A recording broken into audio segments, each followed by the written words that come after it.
of historic hearings into the legality of Israel's 57-year occupation of lands sought for a Palestinian state. At the start of the hearing, the Palestinian foreign minister accused Israel of apartheid as he urged the court to declare that Israel's occupation of land sought for a Palestinian state is illegal and must end immediately and unconditionally. The case stands against the backdrop of the Israel-Hamas war, which immediately became a focal point of the day, even though the hearings were meant to center on Israel's open-ended control over the occupied West Bank, the Gaza Strip, and annexed East Jerusalem. Palestinian Foreign Affairs Minister Riyad al-Maliki said that he stood before the International Court of Justice as 2.3 million Palestinians in Gaza, half of them are children, are besieged and bombed, killed and maimed, starved and displaced.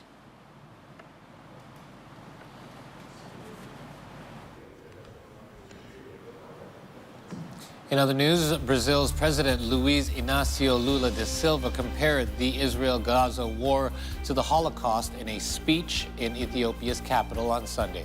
Speaking to reporters at the African Union summit in Addis Ababa, he said that what is happening in the Gaza Strip to the Palestinian people does not exist in any other historical period.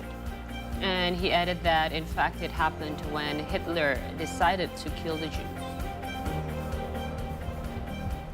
Such comments struck a raw nerve in Israel, a country which is established as a haven for Jews during the wake of the Holocaust.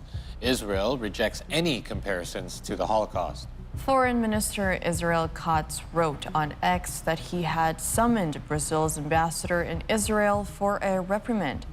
Katz called Lula's comments shameful and serious.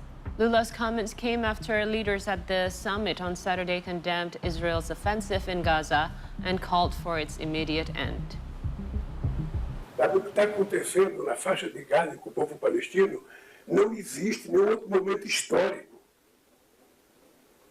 Aliás, existiu quando Hitler resolveu matar os judeus. E qual é o tamanho do coração solidário dessa gente?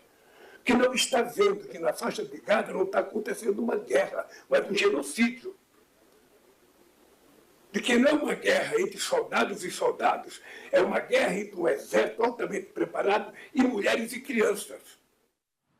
Israel's relentless onslaught against Hamas in the war-torn Gaza Strip and its leadership's hardened stance against a two-state solution to the Israel-Palestinian conflict has strained the country's relations with many Arab nations that have normalized relations with Israel. According to the experts, Arab countries, including the United Arab Emirates, Bahrain, Morocco, and Sudan, which normalized relations with Israel in 2020, have started to revisit their earlier stances due to Israel's ongoing military campaign in Gaza and Israeli Prime Minister Benjamin Netanyahu's rejection of the two-state solution to the Israeli-Palestinian conflict amid the mounting death toll and escalating global calls for an immediate ceasefire. The war in Gaza embarrassed the Arab countries that normalized ties with Israel. The war revealed an ugly face that put these countries in a tough position because their reaction at first did not match the magnitude of the measures taken against Gaza. The extension of these attacks to include the West Bank also revealed that Israel is maybe on track to ending the future of a Palestinian state. Additionally, Saudi Arabia has put a US-backed plans to normalize ties with Israel on ice, ruling out the possibility on holding any negotiations with Israel amid the raging conflict in Gaza. Earlier this month, the kingdom said it will not normalize relations unless an independent Palestinian state is established and the war in Gaza ends. When this Zionist aggression took place with the support of the United States of America, there is no doubt that the peace talks cannot take place. What's happening now in Gaza is the contrary of what Saudi Arabia wants, which is establishing a Palestinian state.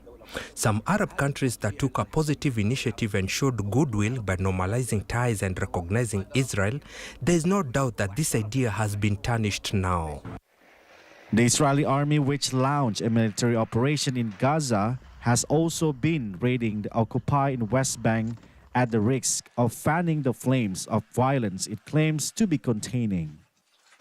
In the meantime, it is planning to extend its offensive in South Gaza, Rafah, at a time when hundreds of thousands of Palestinians fleeing bombardment have sought refuge in the border city with Egypt. Now let's move on to other news. A house storing garments in Kramat Jati, South Jakarta, burned down yesterday, costing its owner hundreds of millions of rupiahs. Firefighters had been battling the blaze for several hours before finally bringing it under control. There were no casualties reported in the incident investigations. However, it has suggested that the fire was sparked by electrical shortage.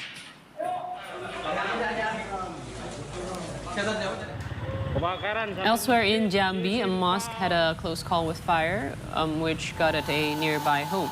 Firefighters in 7 fire trucks were deployed to contain the blaze, which they eventually did in 45 minutes. Officials have blamed a short circuit for the fire.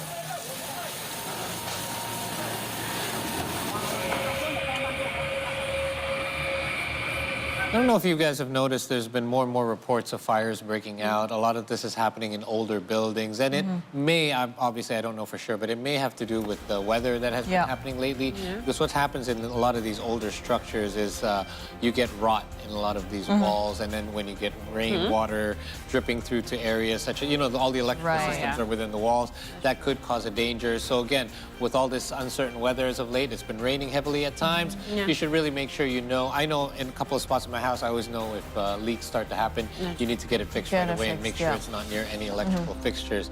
And speaking of rain, actually, heavy rain in parts of Serang Regency has also left multiple areas inundated after the Cidanghiang River burst its banks.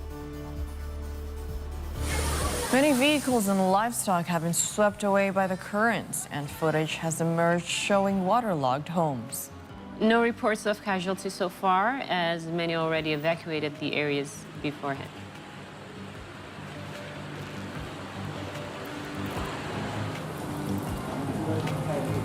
And elsewhere in Indonesia, middle schoolers in a village of Sidoarjo Regency are now moving to study online after floods had overran their school. Only the 9th graders are still coming to school, although only for exams.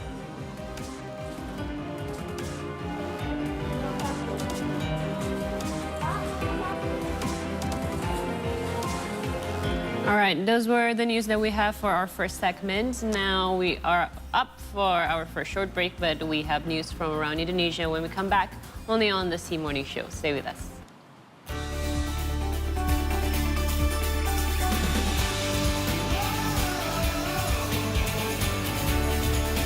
Ke Binjai mau migrasi. Cakep. Anjay, aku deport sih. Ya, aku cuma mau bilang hari ini kamu tuh cantik loh. Aduh ya Allah. Oke lah kalau penampilan dia nggak sebaik itu, nggak sebagus itu, nggak seganteng itu, tapi itu hatinya dia sebaik itu dan tidak ada orang yang pernah gue temuin hatinya sebaik Mas. Pemain.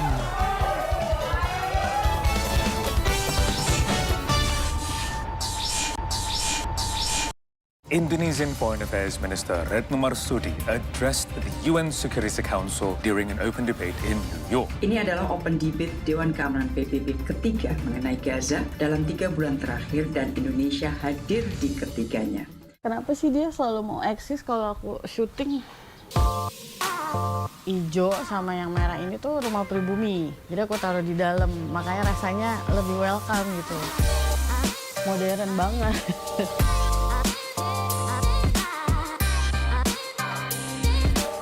Itu sempit banget kalau ceilingnya pendek. Menurut aku ya, kita belum ngerasa memiliki kalau belum ada sejarahnya.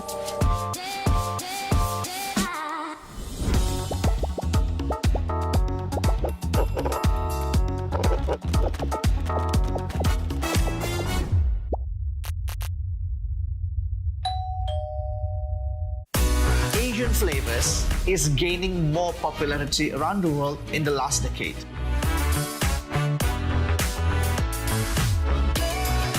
Personally love this, not just because it is familiar for our palate, but because the airiness, the textures of the youtiao, it's completely different when baguette. So with those appetites and with those pleasure-driven people, Menteng is a very special place for restaurant. Gua yang penting apa yang gua makan bisa gua buang pada saat gua olahraga gitu. Jadi Amila kalau ketemu mungkin dia ketawa. Dengan proses, gue bersyukur banget Kubu Junior tuh sempat bubar tahun 2016-2017. Feelingnya sabu-sabu, karena sabu-sabu kita cuma makannya setahun sekali. Kalau kita dengerin Spotify ya, Pak gimana sih caranya aku bisa masuk di sini gitu. Ya nggak boleh menghalangi lah.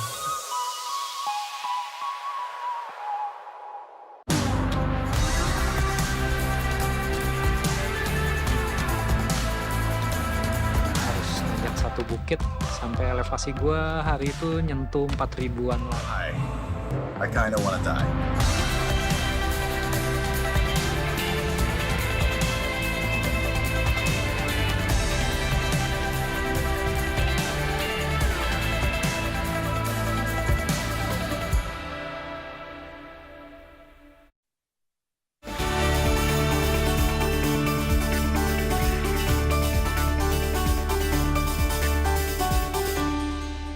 Welcome back to the C Morning Show, everyone. We've got more local news for you, starting with a story that has recently gone viral as a student in South Tangerang is currently undergoing treatment for serious injuries following a bullying incident. The student is suffering from bruises and burnt wounds, and footage showing the incident has gone viral. South Tangerang police have confirmed that the victim's parents has filed a report. Authorities have questioned multiple witnesses in relation to this case. Dapat kami sampaikan bahwa benar yang sudah diberitakan oleh media bahwa diduga telah terjadi kekerasan terhadap anak atau yang kerap kita sebut perundungan atau bullying yang dialami oleh seorang anak yang masih statusnya pelajar di salah satu sekolah menengah atas swasta di wilayah Kota Tangerang Selatan. Untuk kasus tersebut benar, untuk orang tua dari korban sudah melaporkan secara resmi ke Polres Tangerang Selatan yang saat ini kasusnya dalam proses penanganan unit PPA Satreskrim Polres Tangerang Selatan. Untuk penanganannya, berdasarkan perintah Bapak Kapolres dan Kasat Reskrim Polres Tangerang Selatan, kita segera menindaklanjuti laporan tersebut dengan segera melakukan cek TKP, di mana TKP ini di salah satu warung yang berlokasi di depan sekolah menengah atas tersebut. Kita melakukan cek TKP, kemudian kita juga sudah melakukan pemeriksaan, meminta keterangan terhadap korban dan saksi yang lain. And meanwhile, in other news, footage has emerged showing a stream bubbling and smoking near the site of Sidoarjo mudflow. The unusual event sent residents into panic over potentially another mudflow.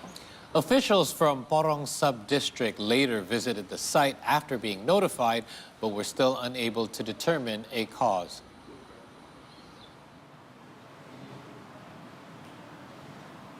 Bunyi dan ada asapnya juga ya? Iya, suaranya kan keras tuh Pak, kayak blub-blub gitu kayak gitu. Terus saya jadi panik. Panik juga kan? Takutnya kan sini kan dekat lapor-lapor Indo, takutnya semburan baru apa gimana kan nggak tahu. Sama keluar air juga? Enggak, kalau keluar air, cuma asap gitu loh, pakai asap. Oh, gelembung sama asap ya? Ya, di video itu saya lihatnya gelembung sama asap gitu. Tapi saya nggak tahu, kayak panas apa baunya saya nggak tahu. Kuburan yang lagi viral memang sudah viral. Tapi kita ke lokasi belum tahu penyebabnya, kadang muncul, kadang tidak muncul. Gitu ya? Belum tahu penyebabnya. Tapi sampai sekarang belum tahu Pak ya? Belum tahu. Kapan itu muncul Pak kuburan? Yang saya tahu kemarin laporan dari Pak RT. Oh. Iya. Nanti kalau saya andaikan nanti muncul lagi semburan, mungkin kita minta ahli apa, nanti digali tak gimana nanti. Indonesian Army's 318th Military District collaborated with training institution Global English Course again yesterday for another English class for children in Natuna Regency of Riau Islands. Indonesian Army's 318th Military District held an English class for children in the northeast Bunguran district of Natuna Regency, Riau Islands on Monday. The collaboration with training institution Global English Course took place in Tanjung Village. Through the initiative, the children had the opportunity to talk with a diplomat from the Canadian Embassy with the aim of encouraging them to learn more about English. Pada bulan September kemarin, 2023, kami dari Podi memanfaatkan pos babinsa. Kita mengakomodir anak-anak yang ada di Bunguran Timur Laut ini, Desa Tanjung, Cemaga, Ceruk, ada yang Selamam. Karena jauh dari ibu kota, dari kota Ranai, kita inisiasi, kita buat saja di situ, di Bisa. The Canadian diplomat, Harsha, hailed the initiative and encouraged its continuation. Saya pikir untuk mereka peluang memberi Kodim antara Kodim pada mereka sangat bagus untuk belajar bahasa Inggris karena bahasa Inggris sangat penting untuk mereka di masa depan. At least 80 children turned up for Monday's class, and many expressed happiness to take part. Ini baru pertama kali ini sih. Pertama kali? Ya, ini. Senang nggak sih? Ya, agak deg-degan. Deg-degan? Ya, bicara sama budak tuh deg-degan gitu. Oh. Tapi seru sih. Seru ya? Iya. Pengen banget. Pengen banget? Pengen banget. Pengennya belajar dari Amerika, dari seluruh dunia lah gitu. Tapi yang penting, alhamdulillah ada hari ini udah ketemu budak hari ini. Apart from learning about conversation, participants were also taught English language songs.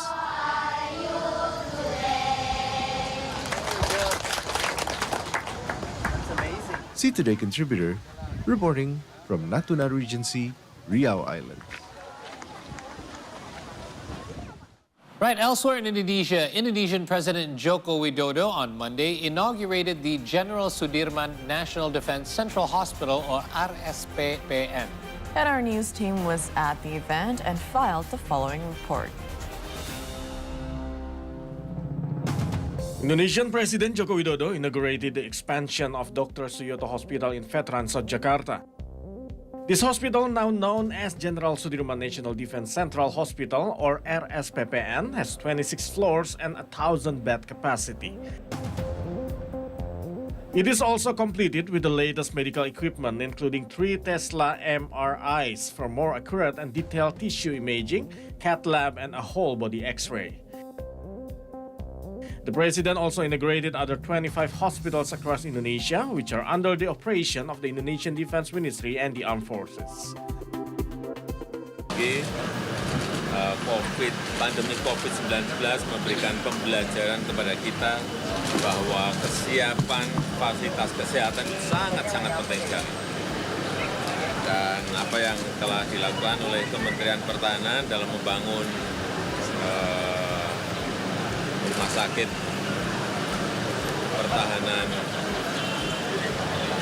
pusat pertahanan Panglima Besar Soedirman ini betul-betul akan sangat memberikan dukungan kepada kalau ada keadaan darurat. Saya rasa pembangunan 20 rumah sakit baru dan RSPPN ini sangat penting, baik untuk keluarga besar TNI maupun untuk pelayanan terhadap masyarakat umum.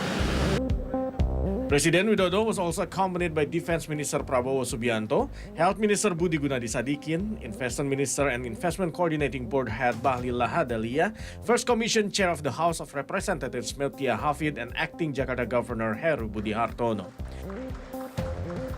Meanwhile, Indonesian Army Chief General Maruli Simanjuntak, Air Force Chief Air Chief Marshal Fajar Prasetyo, and Indonesian Navy Chief Admiral Muhammad Ali were among the attendees as well. Adin Fatoni, Dian Merdekawati for See Today. Rumah Sakit Pusat Pertahanan Nasional Panglima Besar Soedirman, known as RSPPN, or the Panglima Besar Soedirman Hospital in English, was officially inaugurated on Monday by the Indonesian Ministry of Defense and President Joko Widodo.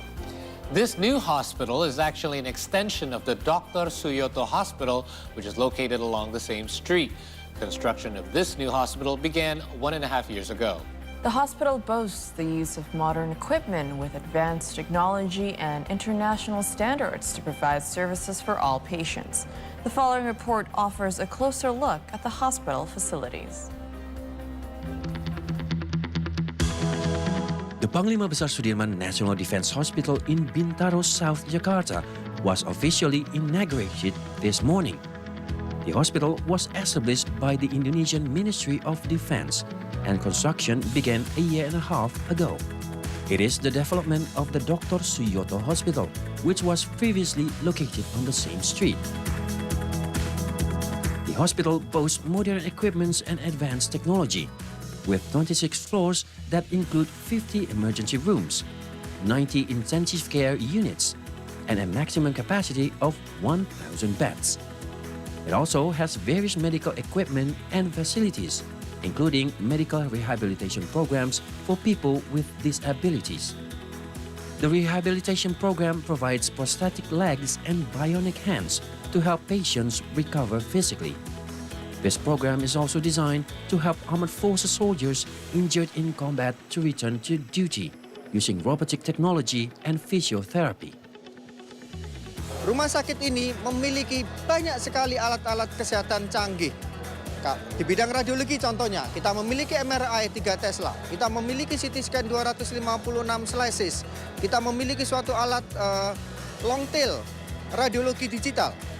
Di bidang yang lain banyak sekali. Di bidang rehabilitasi medik, kita juga memiliki XONR, satu-satunya di Indonesia. 3 Tesla MRI can perform examinations much faster, while 256 slice CT scans can produce detailed 3D image that can help diagnose various diseases. It is worth noting that the hospital was named after the national hero, General Soedirman, as a tribute to his contributions to the country's struggles and fight for better healthcare services. Ini impian Panglima Soedirman hampir 75 tahun yang lalu. Ketika itu tahun 49 saya dapat dari dari Ibu Soedirman, nenek, kemudian diteruskan ayahanda saya, kemudian ke saya, bahwa Panglima Besar Soedirman pernah memimpikan suatu ketika karena beliau sakit, ingin mempunyai satu bangunan atau gedung rumah sakit begitu ya, yang nanti untuk mengobati para pejuang dan keluarganya semua. Nah, ketika saya hampir 3 bulan yang lalu dihubungi PA Kemhan, menyatakan bahwa rumah sakit akan dibangun rumah sakit dengan nama Panglima Besar Soedirman, saya katakan bahwa itu suatu kehormatan sekali bagi kami. With the official inauguration taking place today, hopefully the hospital could give better and more equal access to health facilities for all Indonesians. Adelia Dinda and Lutfi Evan for See Today. And that wraps up our updates from Indonesia. We're due for another quick break, but when we return, we'll have Paul Polelli set to bring you some sports updates. P, what do you have for us this Tuesday AM? Well, I used my day off yesterday to watch the All-Star game. I was so happy to catch All-Star weekend in its entirety, but I'm also a bit sad because for the next few games, we won't have any NBA action. But we still have some news from the world of football with a huge Champions League match coming up soon. We'll make our predictions, as well as some coverage from the NBA All-Star Weekend, as well as some F1 Powerboat news, all that and more when we return here on the C Morning Show. Stay tuned. Your daily sports update is coming up next.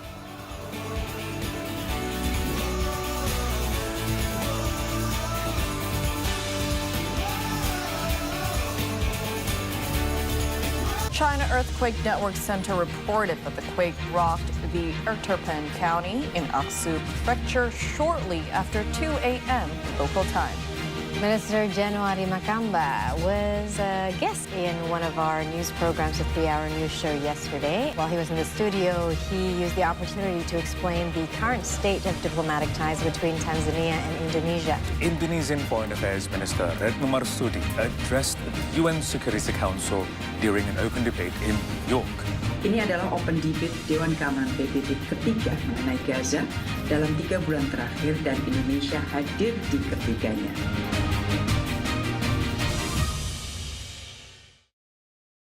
China has been racing against time for rescue and disaster relief work after a landslide on Monday struck a mountainous village in southwest China's Yunnan province.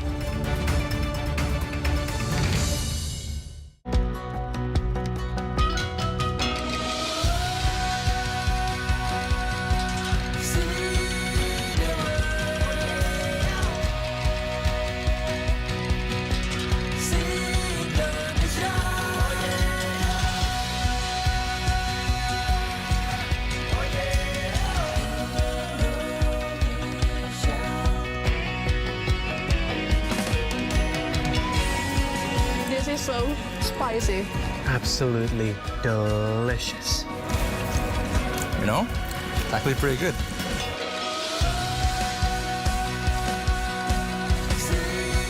Satu, dua, tiga. Come see the nature, only on See Indonesia. Come see the beauty, only on See Indonesia. Only on See Indonesia.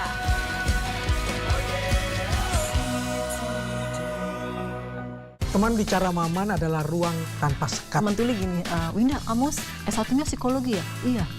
Saya mau curhat gitu. Gelar dokter penari itu langka. Hanya 7 orang? Saya. Dirimu yang ke-7? Ke-7, ya. Kalau saya observatif langsung menjadi ronggengnya. Hai anak kecil, aku sudah bertahun-tahun berada di dalam botol ini. Lock and hit tadi itu, di bagian hitnya, saya coba manajemen menjadi knowledge. Justru yang love saya simpan sendiri. Their existence is now being critically endangered. Dia memiliki ekor yang sangat panjang, jauh lebih panjang daripada badannya sendiri. Tekniknya dia itu bergelombol, menggunakan punggung temannya untuk naik. Sebenarnya konservasi burung hantu di sini latar belakangnya jelas asas manfaat. Jadi kita pengen melestarikan burung, melestarikan satwa, tapi juga otomatis dampaknya ke masyarakat yang khususnya sekarang kalau di sini kan petani.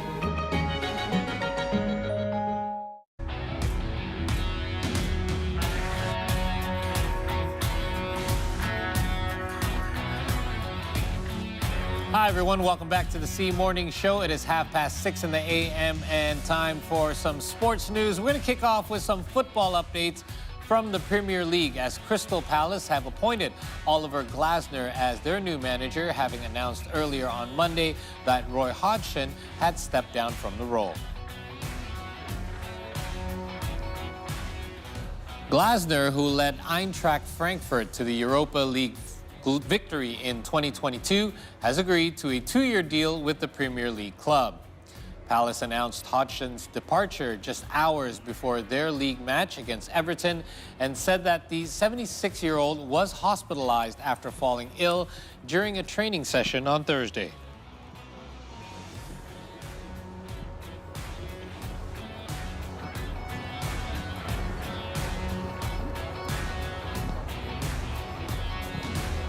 And in other football updates, Alvaro Morata was back in training with Atletico Madrid as Diego Simeone's men prepared for their UEFA Champions League match against Inter Milan on Tuesday. Morata was sidelined in Atletico's 5-0 thrashing of Las Palmas in La Liga during the weekend, but was seen training with Atletico on Monday ahead of Inter. Antoine Griezmann was rested by Simeone for the Las Palmas game in anticipation of the upcoming match against Inter and trained with the rest of Atletico's squad on Monday. Both Atletico and Inter will put up their traditionally solid defenses against productive attacks this season. Atletico's Alvaro Morata and Antoine Griezmann duo have combined for 37 goals across all competitions, while Inter's Lautaro Martinez and Marcus Thuram have combined for 35 goals in all competitions for Inter.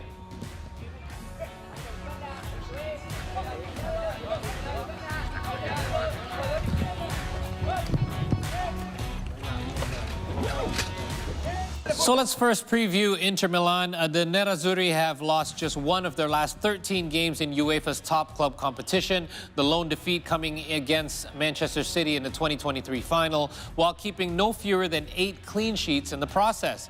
Inter swept to a third successive Supercoppa Italiana by beating both Lazio and Napoli before victory in the Derby d'Italia helped keep title challengers Juventus in the rearview mirror, scoring 4 times in their last 2 outings, then capitalized on Juve's faltering form. 9 points clear atop Serie A following Friday's 4-0 defeat of rock-bottom Salernitana, which saw captain and top scorer Lautaro Martinez add further to his impressive goal tally. The Milan Giants are now among the favorites to reach the finale at Wembley in June. Meanwhile, under Diego Simeone, Atletico Madrid have now won 5 of 6 previous knockout matches against Italian clubs in continental competition, and the Spanish side are now seeking their 6th at San Siro, where they have yet to take on Inter.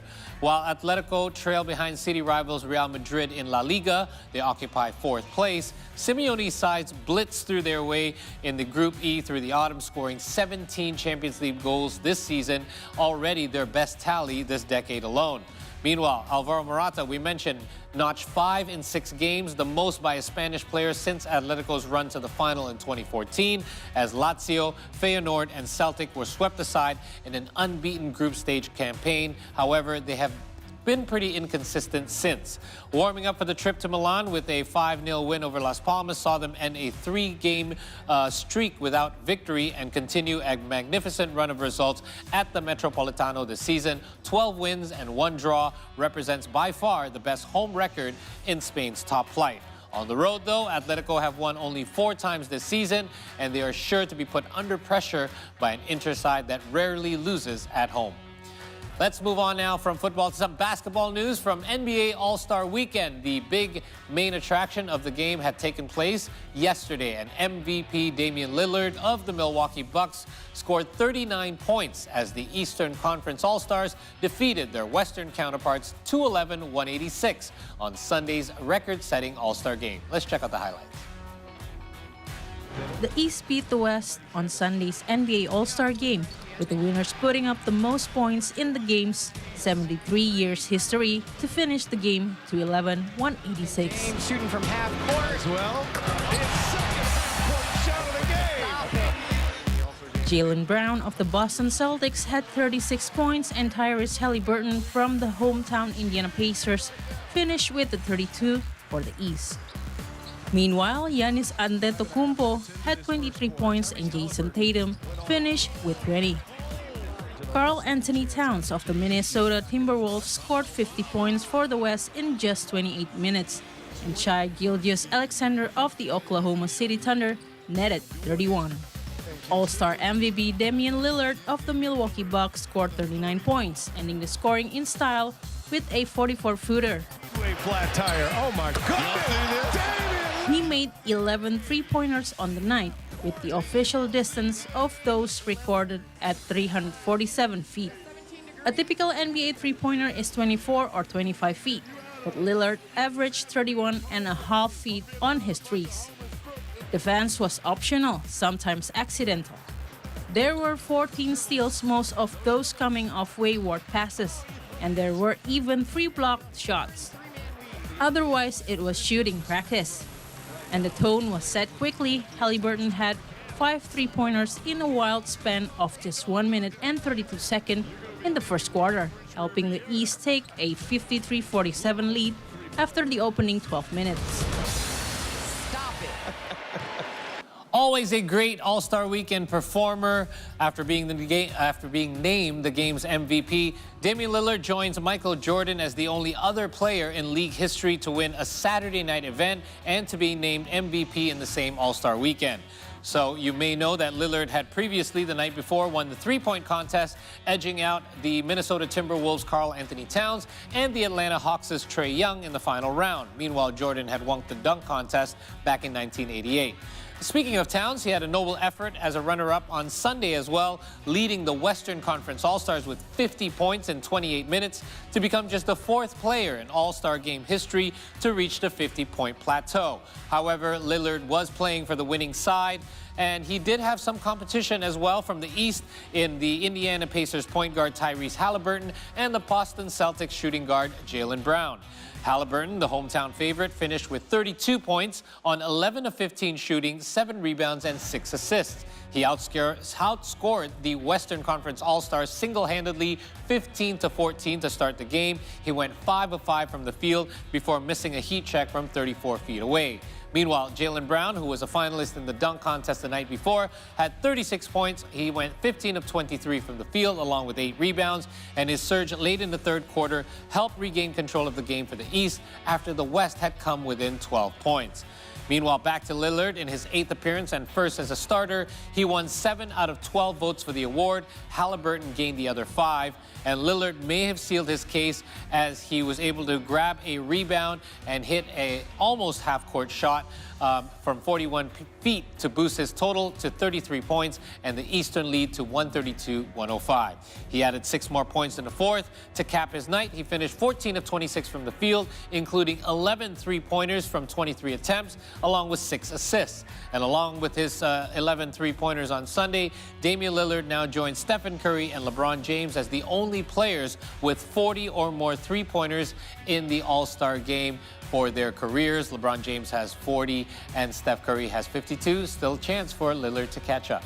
Anyway, a few days off for the NBA. We will return with more highlights and results later on this week. In the meantime, in other sports news, the ladies' race was the headliner at the first edition of the Custodian of Two Holy Mosques Camel Festival in Riyadh that was organized by the Saudi Camel Racing Federation from the 8th to the 18th of February.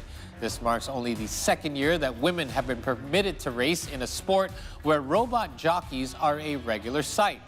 The race itself, a 2-kilometer dash, was the richest in camel racing history and was won by French jockey Coralie Virolod, who is based in Dubai.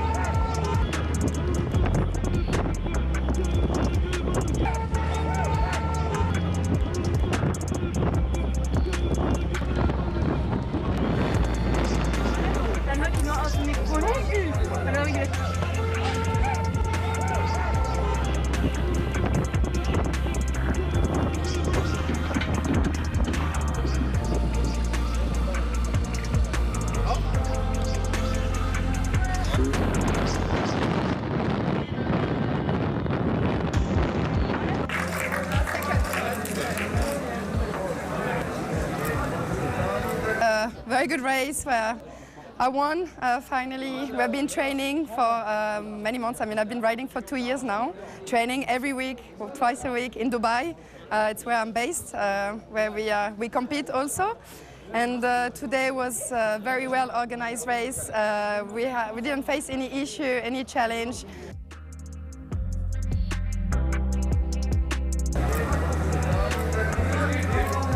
Today was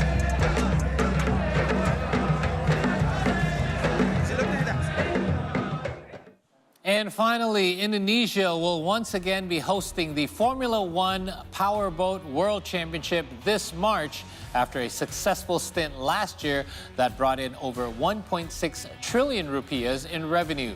This year's event will feature a new format and various showcases. Let's have a look.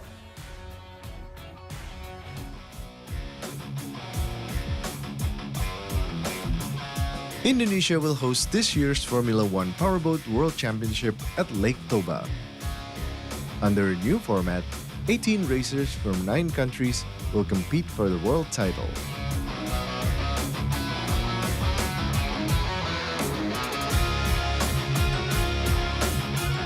There are also plans for various side events, including a national jet ski competition and performances.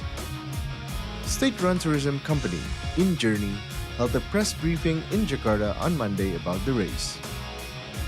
Yes, so the race itself will be different because it will be in the morning instead of like last year it was in the afternoon. So it will be in the morning, and there will be an additional sprint race.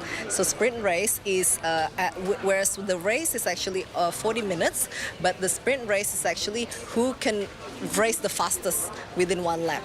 So it's two different races will be held this year. One is a sprint race, and the other one is the Grand Prix itself.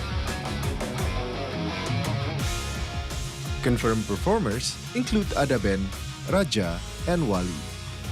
There will be a traditional dance showcase featuring 370 dancers as well. Kita mengangkat budaya lokal dalam hal ini kebudayaan tari. Jadi kebudayaan tari pun itu pun tidak hanya sekedar tari, tapi bagaimana bisa menggambarkan khas kebudayaan Sumatera Utara. Setelah kita lihat ada 8 etnis di situ. Nah, itu yang kita angkat dalam sebuah tarian kolosal. Tickets for the races are now on sale, with prices ranging from 200 to 500,000 rupiah. Reski Anasto, Erwin Widyastama for See Today. And that final update wraps up our sports segment. We will be back with more sports updates and our recap later on in the program. In the meantime, the C Morning Show will now step away for another short break. But when we return, Karina and Shanaz will be back to share with you the latest from the world of entertainment. Stay tuned.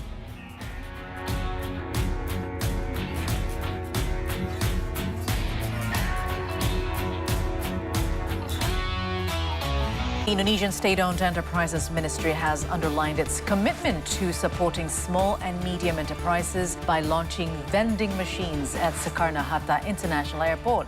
Qatar has advanced to the quarterfinals of the 2023 AFC Asian Cup after defeating Palestine 2-1 in the round of 16 at the Al Ayed Stadium in Al Khor. So we'll be back with the daily dose of entertainment. See Indonesia, see the world, see today. Hey there, buddies! Welcome back to another episode of Buddy Talk. Enggak, dia hostnya, kita co-hostnya. It's better to be overdressed than underdressed. That's actually a good hack, because I used to live in Canada. That was our trick. Point to Manado on the smash. I'm horrible. I told you I'm bad. Dikira dengan banyaknya informasi itu kan jadi makin gampang gitu nulis. Iya. Tapi ternyata susah banget.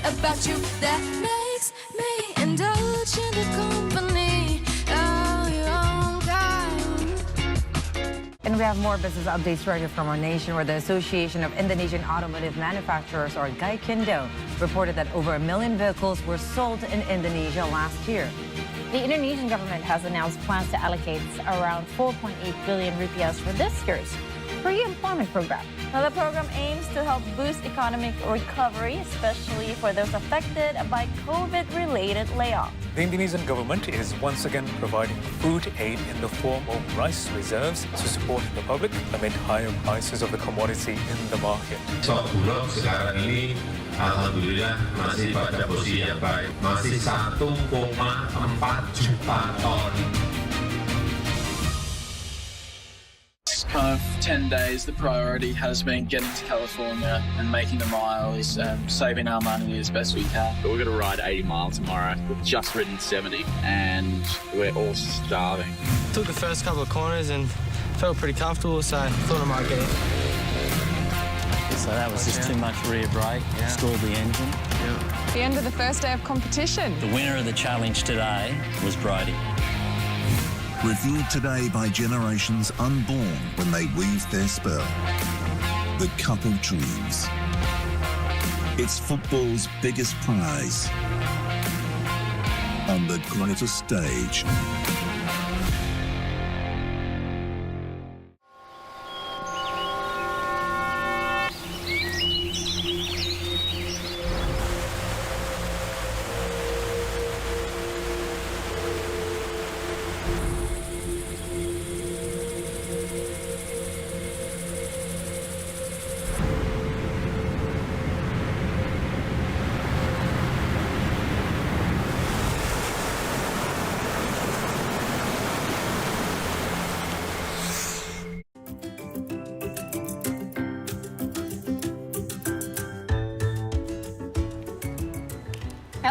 welcome back to the C Morning Show. It's time for us to bring you some entertainment updates. We'll start from Indonesia because I'm very much excited for this one.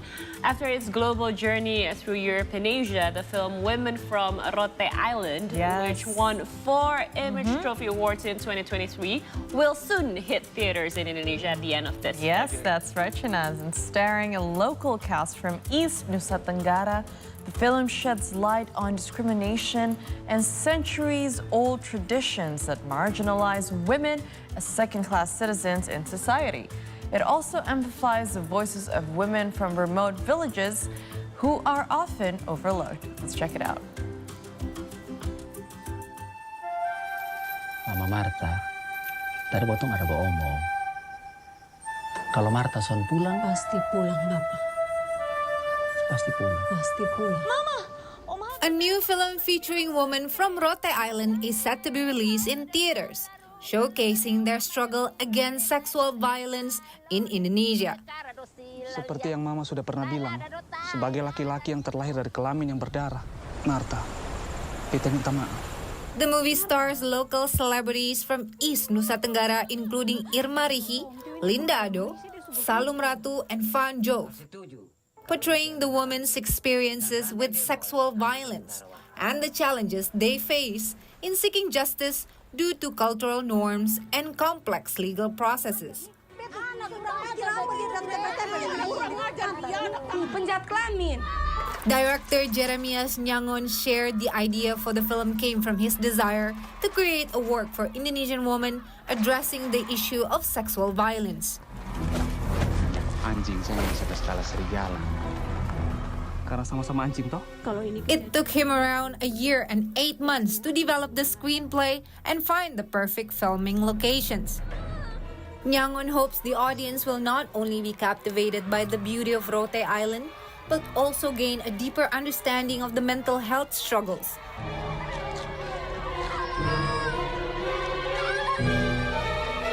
Faced by victims of sexual violence and Indonesian migrant workers returning home with severe depression. Dasarnya karena ibu saya perempuan. Saya sangat sayang sekali dengan ibu saya.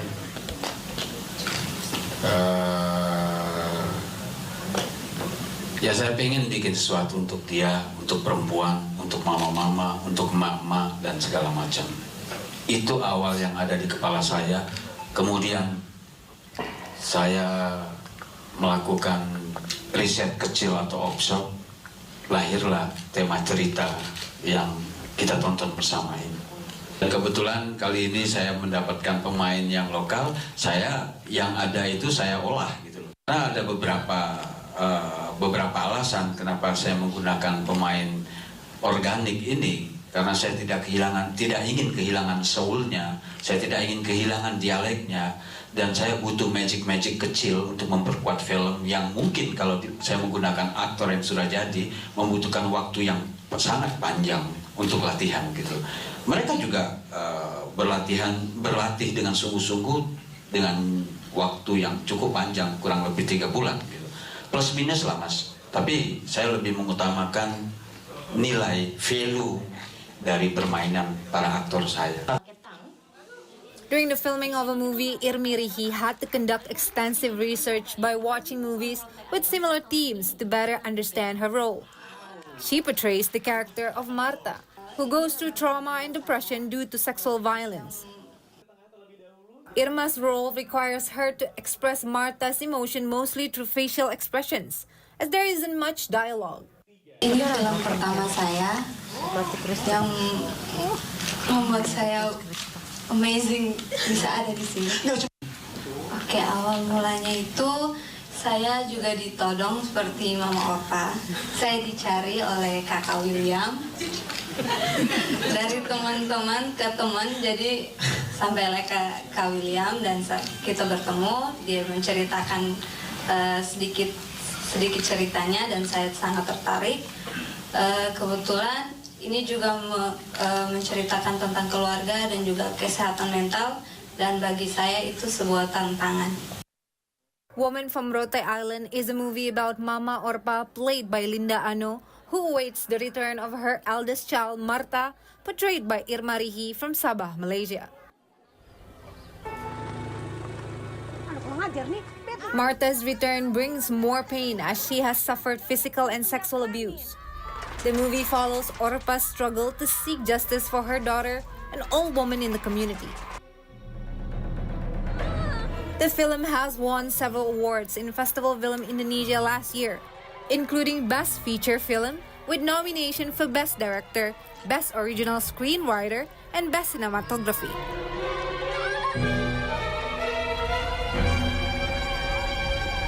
See Today contributor reporting from Jakarta.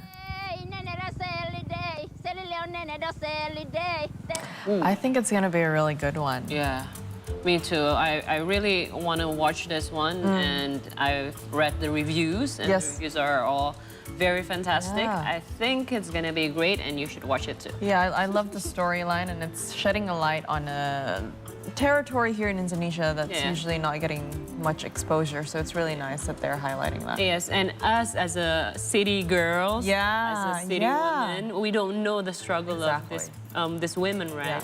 So something to learn there, guys. But in other words, speaking of movies, Yuyun Arfa is set to terrify moviegoers as the titular Sinden Gaib. What does that mean? I don't know. It's just... No, what do you know what the title means? Nah, I don't know. I don't speak Javanese. Yeah, I just thought you were doing a thing, you know what I mean? But yeah, it's a horror flick, and it will be hitting theaters this February the 22nd, tomorrow. There you go. Let's check it out. Kami syuting di sungai, gak ada yang aneh. Ayo! Bapak rasa memang ada yang terjadi sewaktu Ayu di batu kandang itu, Bu. A careless act leading to life-threatening terror forms the harrowing premise of the upcoming horror flick Sinden Gaib. Protagonist Ayu's life takes a terrifying turn after a friend took away a scared stone when they are filming the documentary in Trenggalek, East Java. The thefts soon force Ayu to share her body with a mysterious spirit, Mbah Sarinten.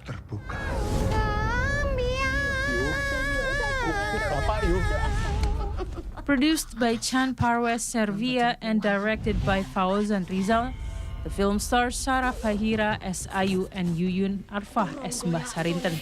The cast also includes Liza Shah, Dimas Aditya, Novel Samudra, and more.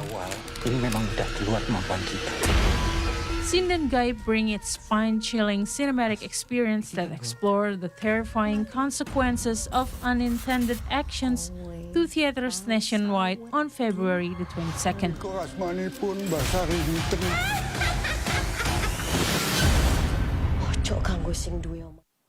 I apologize, it's not tomorrow, it's the day after tomorrow. I thought it was the 21st today, so it will hit theaters on Thursday the 22nd.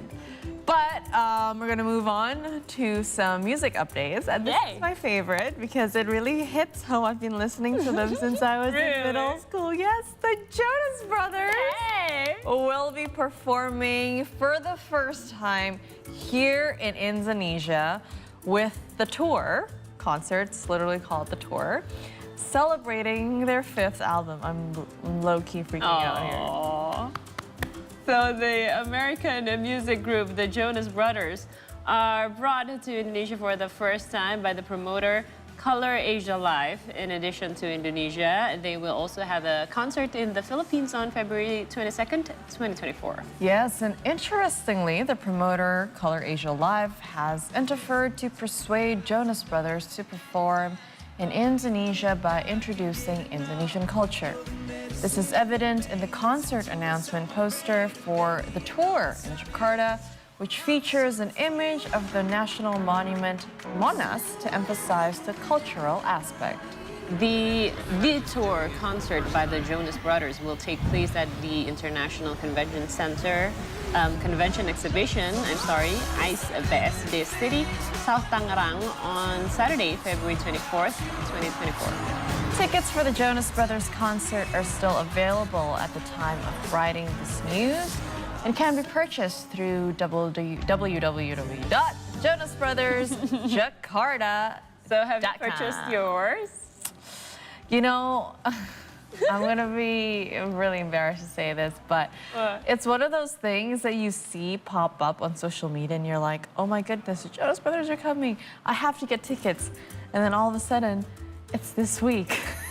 I didn't realize it was this week. But you still have time. I still have time. I have 3 days. Yeah. 4 days. 4 days. I will look into it after. Okay. After our shift. Do you have any favorites in the Jonas? Joe. Joe. Joe is has Jonas. always been my guy since I was in middle school. Okay. Yeah. So yeah, I'm keeping tabs on that. All right, I'm not into that, but maybe I'm into this. In another K-pop news, this is our K-pop news of the day, where aespa have announced Jakarta as part of their Sync Parallel Line tour. So the group's agency announced the tour schedule through their official Instagram account last night.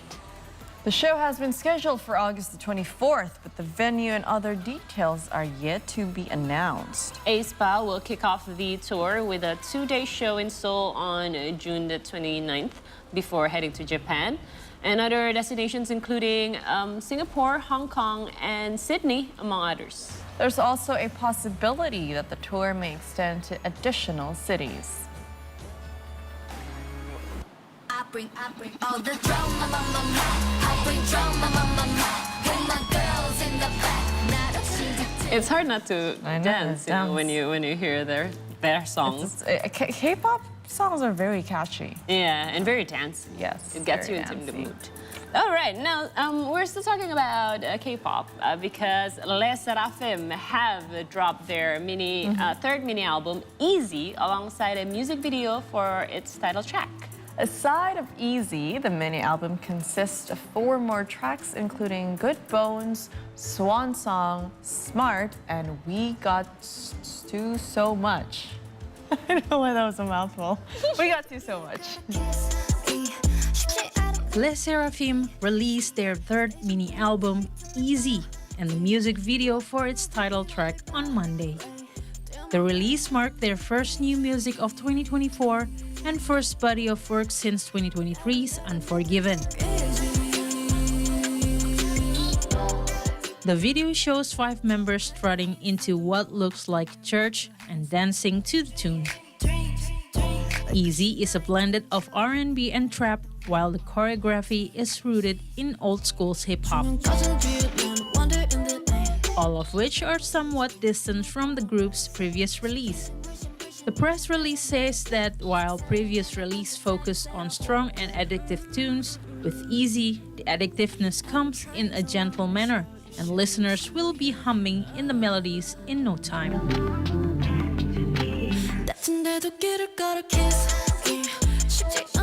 In addition, the mini-album focused on members' inner selves and unveiling their struggle, vulnerability, and perseverance in facing the music industry's demands. The music video gained an astounding 9.4 million views on YouTube within just 10 hours of release.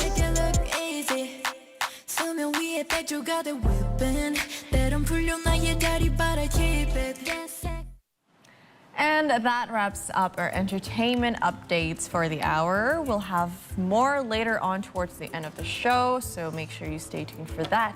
And we'll be taking another short break, but after, I will be back with updates from the world of business. Stay with us in the C Morning Show, only on C Today.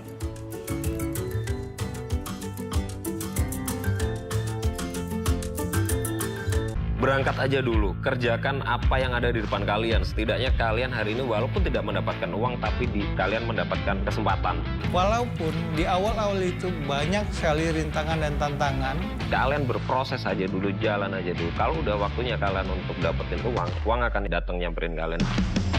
Hal yang paling sangat utama untuk mengawali bisnis, ridho dan restu orang tua. Itu hal dan modal paling besar dalam mengawali usaha. Ke Binjai mau migrasi. Cakep. Anjay, aku deport sih. Ya, aku cuma mau bilang hari ini kamu tuh cantik loh. Aduh ya Allah. Baru kali ini. Oke lah kalau penampilan dia nggak sebaik itu, nggak sebagus itu, nggak seganteng itu, tapi itu hatinya dia sebaik itu dan tidak ada orang yang pernah gue temuin hatinya sebaik Mars. Pemain.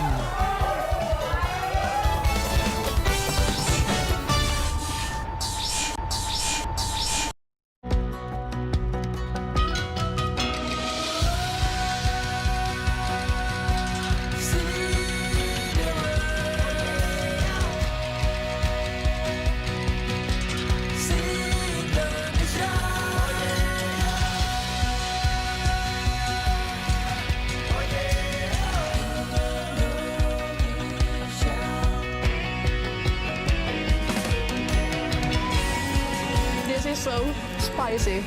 Absolutely delicious. You know, it's actually pretty good.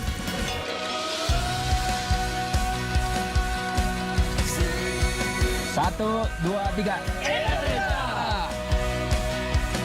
Come see the nature, only on See Indonesia. Come see the beauty, only on See Indonesia. Only on See Indonesia.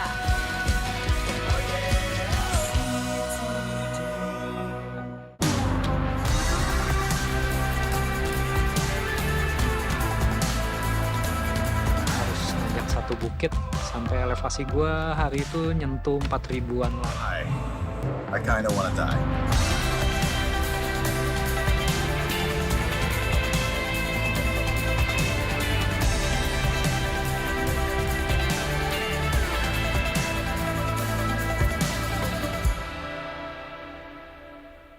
Teman bicara Maman adalah ruang tanpa sekat. Teman tuli gini, Winda, Amos S1-nya psikologi ya? Iya.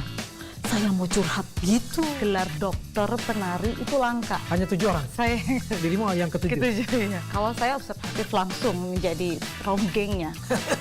Hai anak kecil, aku sudah bertahun-tahun berada di dalam botol ini. Lock and hit tadi itu, di bagian hitnya, saya coba manajemen menjadi knowledge. Justru yang love saya simpan sendiri.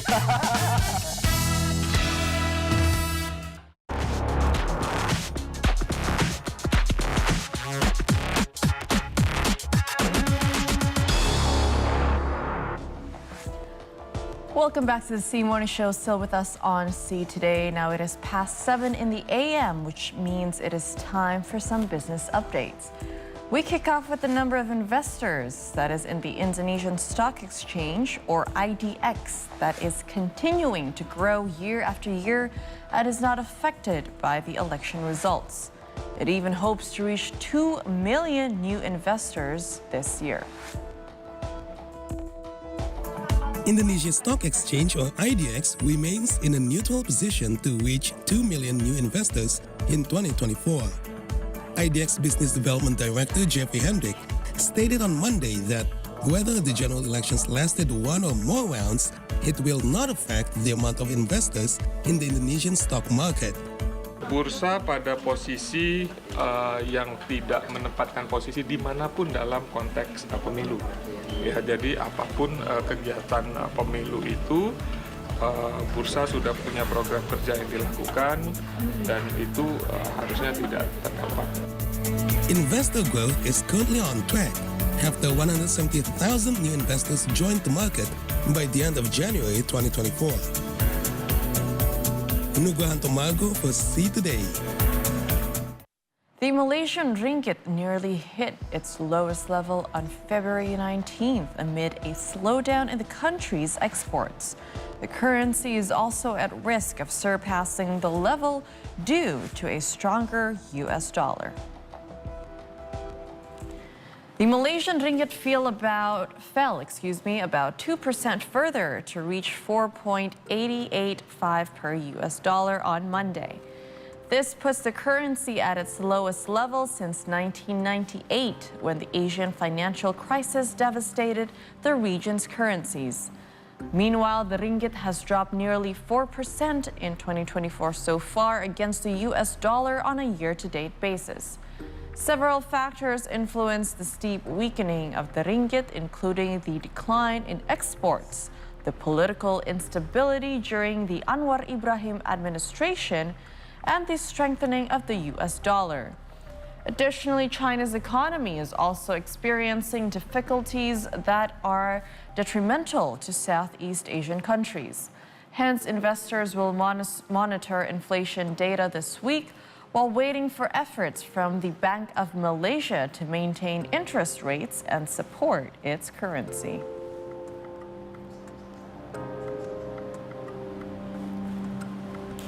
From the other side of the world, tech giant Apple is facing a hefty fine from the European Union over alleged breach of the EU competition law. The EU is set to impose a fine of approximately 500 million euros or 539 million US dollars on Apple over access to its music streaming services. This development comes after the European Commission accused Apple last year of distorting competition in the market. The Commission's allegations focus on Apple's App Store rules, which purportedly prevent developers from informing users about alternatives purchasing options for music streaming services. The fine is expected to be formally announced early of next month, and the European Commission and Apple have declined to comment on the report.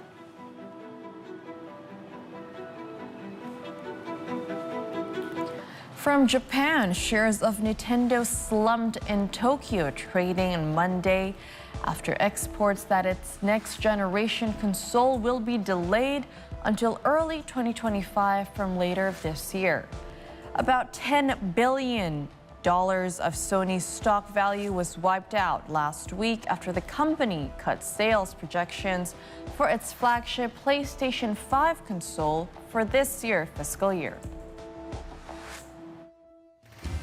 Nintendo shares slumped in Tokyo trading on Monday after Bloomberg reported that the company was advising some video game publishers not to expect Switch 2 until at least March 2025.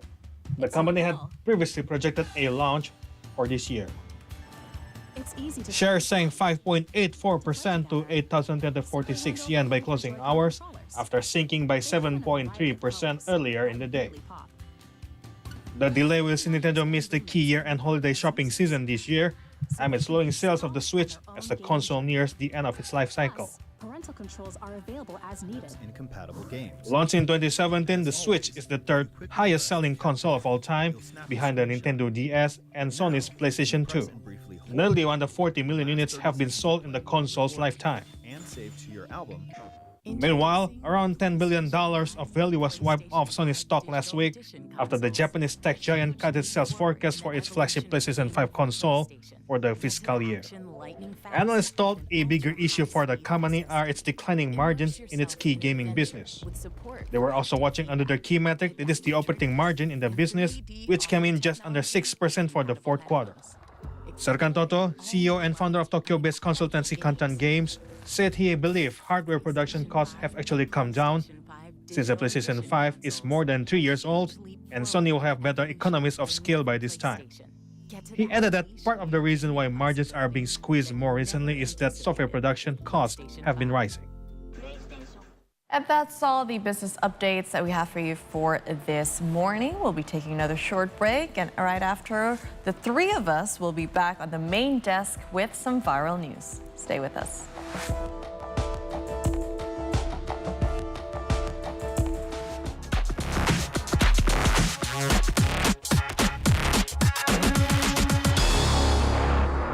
Ke Binjai mau migrasi. Cakep. Anjay, aku depot sih. Ya aku cuma mau bilang hari ini kamu tuh cantik loh. Aduh ya Allah. Oke lah kalau penampilan dia nggak sebaik itu, nggak sebagus itu, nggak seganteng itu, tapi itu hatinya dia sebaik itu dan tidak ada orang yang pernah gue temuin hatinya sebaik Mars. Pemain.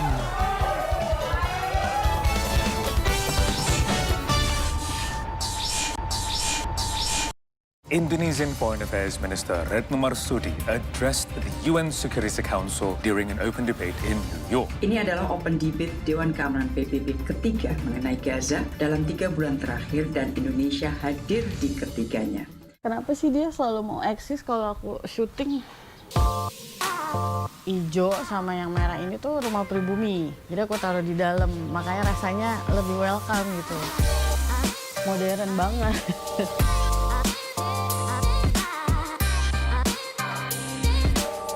sempit banget kalau ceilingnya pendek.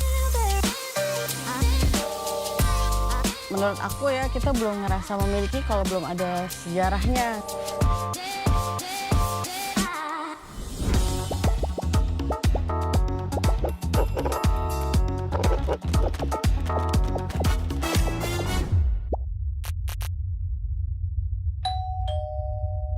The Indonesian State-Owned Enterprises Ministry has underlined its commitment to supporting small and medium enterprises by launching vending machines at Soekarno-Hatta International Airport.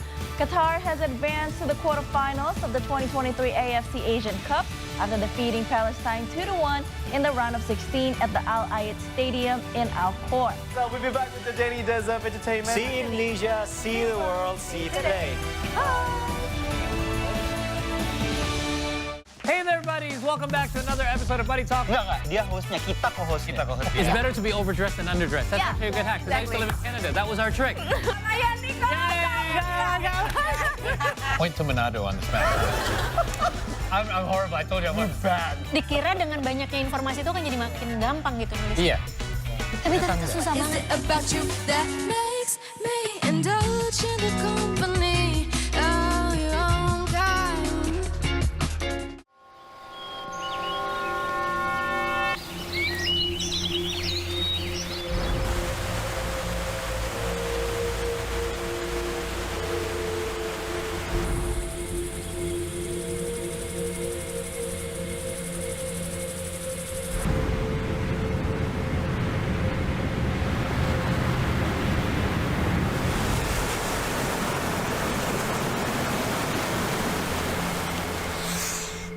Binjai mau migrasi. Cakep. Anjay, aku depotsi. Ya aku cuma mau bilang hari ini kamu tuh cantik loh. Aduh ya Allah. Oke lah kalau penampilan dia nggak sebaik itu, nggak sebagus itu, nggak seganteng itu, tapi itu hatinya dia sebaik itu dan tidak ada orang yang pernah gue temuin hatinya sebaik Mas. Pemain.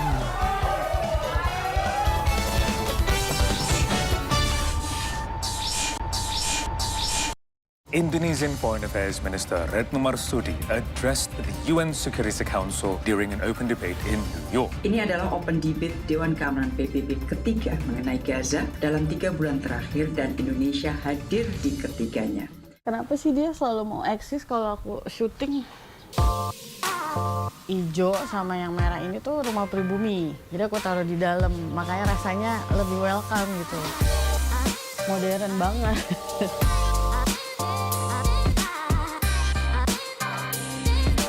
Dia tuh sempit banget kalau ceilingnya pendek. Menurut aku ya, kita belum ngerasa memiliki kalau belum ada sejarahnya.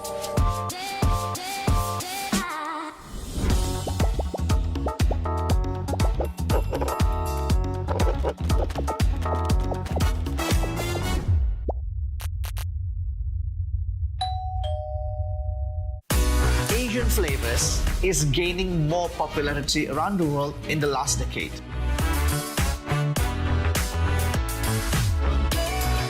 Personally love this, not just because it's familiar for our palate, but because the airiness, the textures of the youtiao, it's completely different when baguette. So with those appetites and with those pleasure-driven people, Menteng is a very special place for restaurant.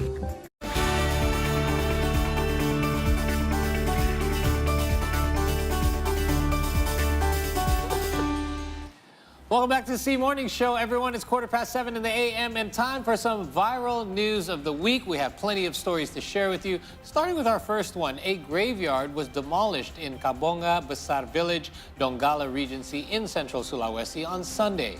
This comes after a legislative candidate and cemetery landowner allegedly ordered the demolition after he failed to earn many votes in the Regency. Previously, the legislative candidate's wife, who is also a candidate for the Donggala Regional Legislative Council, or DPRD, visited the family of Salam bin Lamungki, who passed away in 2019 and was buried at the cemetery. And the candidate also forced the family to leave their home, claiming that the grave was constructed on their land. They decided to relocate Salam's grave after consulting with the village head as well as local residents. Salam's grave was moved 20 meters from its original location. The family has reported the case to authorities for further investigation. Karena ada desakan dan adanya permintaan dari pihak yang karena apabila tidak dilaksanakan mereka juga akan diusir daripada rumah tersebut, rumah yang mereka tinggali, sehingga dari keluarga almarhum ya melakukan koordinasi dengan pihak kelurahan Kabunga Besar ya tentang rencana untuk memindahkan makam daripada Salam bin Lamongki. Sehingga pada kemarin hari Minggu pembongkaran itu dilaksanakan pada Minggu pagi, disaksikan oleh masyarakat dan aparat setempat ya. Kemudian dilakukan pemindahan yang jaraknya tidak jauh sebenarnya, hanya 20 meter dari pada saat pemakaman pertama. Okay, now let's move on to our next viral news. This one is my favorite because comedian Komeng has not only caused a stir with his quirky ballot photo, but brought excitement to officials charged with counting the votes.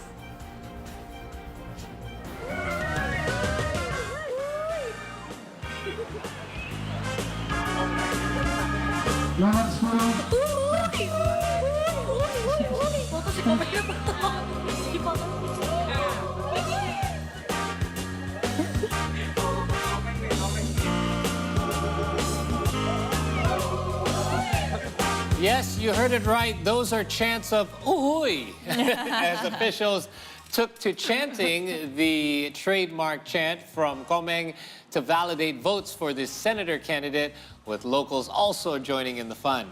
Now, originally appearing in Spontan, which is a comedy show Komeng hosted in the 90s and early 2000s, the phrase has since been closely associated with him. Yes, and despite running as an independent and seeming aversion to campaigns, Komeng nevertheless leads the race for West Java senator. I really love Spontan. So you watch Spontan? I watched Spontan religiously when I was a kid. I was not familiar with Spontan because I moved here like around 2002, and I'm more familiar with. He used to do a show. You know, when the month of Ramadan is on, they would have the sahur program. Yeah. So that was when my first introduction to Komeng, because we'd stay up waiting for puasa to start, or the fasting to start. Yeah. And he would put on this comedy show. Yeah. It's a variety show format comedy. It was hilarious. So He was hilarious, but during that show, he also mentioned Uhuy. no, it was sahur. So it was, I see. he had other comedic lines that he nailed, but that one I've heard of from like my friends that grew up in the 90s here as well. So let's give you a bit of an update on Komeng's status right now. Yes, he did lead the quick count, but he is also leading the actual count. Wow. Total data is in about 55%. Of the real count has been confirmed, and he has actually garnered almost 1.8 million votes, which is approximately 12%, which puts him in the lead. The next leading candidate is Anya Rina Tasmayanti with 5.4%. However, he is not actually the candidate with the most votes in total, because that would go to, let me look for it. That's Central Java. In East Java, Taj Yassin actually has collected over 2.6 million votes, and total data in is about 81%. Right. So that's a little bit more accurate. So he's not the leading senator or legislative candidate with the largest votes, but he is leading for his region. Yeah. Amazing. And independently, it was spontaneously. It was a brilliant campaign, isn't it? Like, you see most people had their posters up, they were blasting on social media. This guy didn't say a word. He waited till people actually hit the ballots because his picture was so eye-catching and so iconic in its own way. A lot of people just said, hey, I'm voting for him. Yeah. A lot of this does go on name recognition and face recognition, right? That's true. I mean, when we were voting for our legislative candidates, we didn't recognize over half of the names and faces. So it's like, okay, who's familiar? Who's familiar? That's right. And are they part of the party that I want? How do they stand out? Yeah, and I think he's using Certainly does. he's using the momentum very strategically, very smart. I think it was very well planned. Very smart. It seems unplanned, but I think it was very well played. So kudos to him and his campaign team, whoever they are. Anyway, it wasn't just Komeng who was a superstar who captured netizens' attention. Singer Kunto Aji also drew comments from netizens as he decided to join the election committee. That's right. Now, Kunto shared his excitement in several ex-posts while performing his duties in overseeing the 2024 general elections. Now, February 14th became a busy day for the singer of the song Terlalu Lama Sendiri as he was involved in the 2024 election process. And on his social media posts, Kunto Aji was seen wearing the uniform of a community line officer while securing polling stations. That's right, and throughout the day, Kunto was also busy overseeing the complete polling process, dressed in a white shirt, which became the uniform for the polling station working group. Kunto's post received much appreciation and praise from netizens for being a part of the world's largest democracy process. And I myself followed him since I think around 2018, and he's been a very humble musician. And last night he posted the fee, how much he received, but just the picture. So he said, count it yourself. I really think this is. I love Kunto Aji as well. I'm a big fan. He's also a friend of the program here at See Today.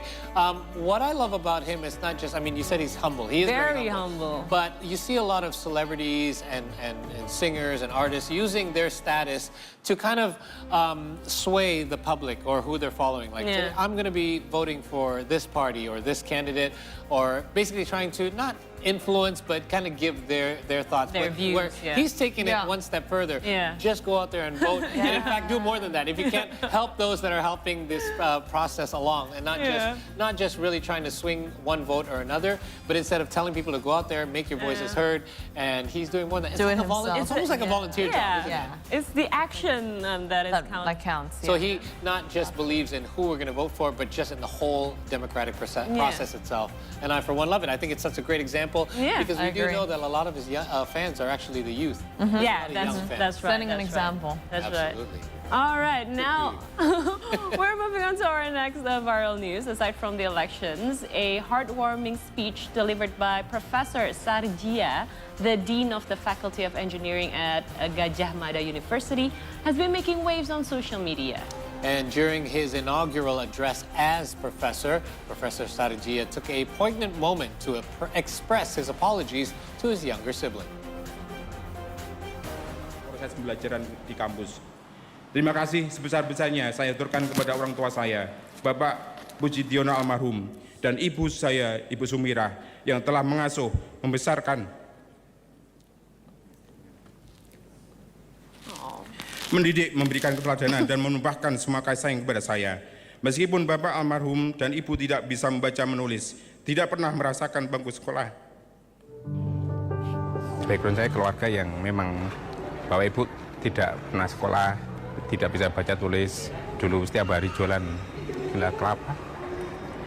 Merasa ini sebuah sebuah capaian yang During his speech, Professor Sarjia from the Department of Electrical Engineering and Information Technology at Gajah Mada Faculty of Engineering was visibly emotional, with tears welling in his eyes. His heartfelt words resonated deeply, prompting him to pause several times to collect himself. In his speech, the professor shared the story of his parents' struggle with illiteracy and their unwavering determination to provide him with education, even at the expense of his sister's schooling.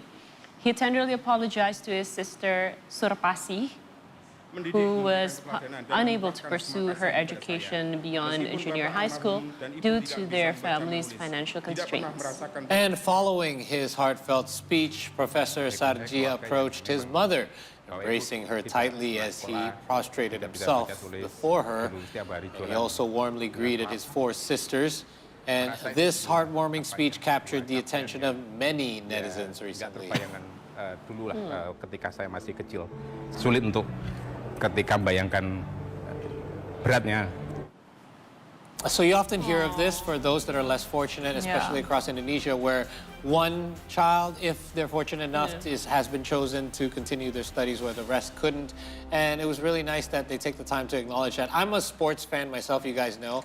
And when I saw this, I related it a lot to Hall of Fame speeches. And then you always see these people who are enshrined in the Hall of Fame, and whether it's basketball or other sports or football. And they always, when they start saying these speeches, they always recollect to a time that was long ago and said how their career, it wasn't how their career ended with all of these accolades. It's mostly how they started, and that if it didn't start that certain way, they wouldn't have been set on a path to achieve what they achieved. And it's amazing to think that no matter what they achieved throughout life, that they never forget where they came the from. early beginnings of what it was that set them on the trajectory for them to be able to be successful. Amazing story. And look at the expression of the mom.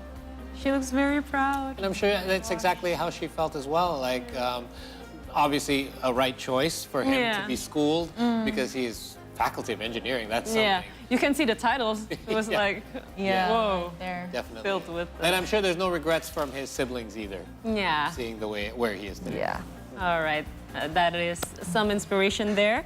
And I guess that's all for the viral news this segment. We are set for another break, but when we return, we'll bring you updates from around the world. So keep it here on the C Morning Show.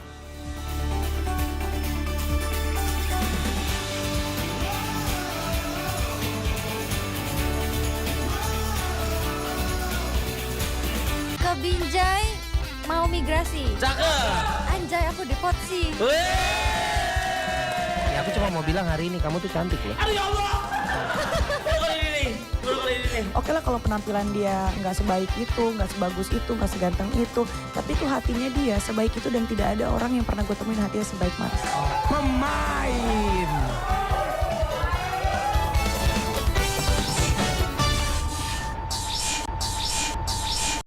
Indonesian Foreign Affairs Minister Retno Marsudi addressed the UN Security Council during an open debate in New York. Ini adalah open debate Dewan Keamanan PBB ketiga mengenai Gaza dalam 3 bulan terakhir dan Indonesia hadir di ketiganya.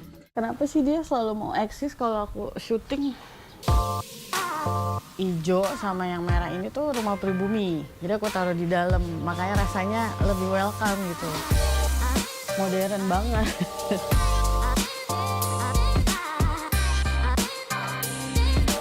Dia tuh sempit banget kalau ceilingnya pendek. Menurut aku ya, kita belum ngerasa memiliki kalau belum ada sejarahnya.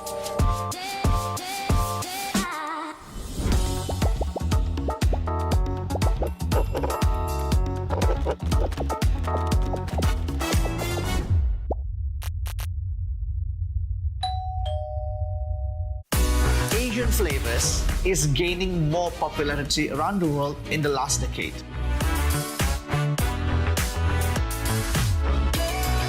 Personally love this, not just because it is familiar for our palate, but because the airiness, the textures of the youtiao, it's completely different when baguette.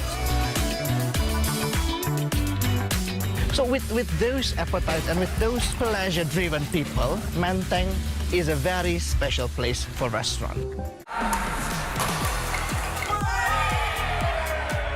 Gua yang penting apa yang gua makan bisa gua buang pada saat gua olahraga gitu. Jadi ambillah kalau ketemu mungkin dia ketawa. Gitu. Dengan proses gue bersyukur banget Kubu Junior tuh sempat bubar tahun 2016-2017. Feelingnya sabu-sabu karena sabu-sabu kita cuma makannya setahun sekali. Kalau kita dengerin Spotify ya, Pak gimana sih caranya aku bisa masuk di sini gitu. Ya nggak boleh menghalangi lah.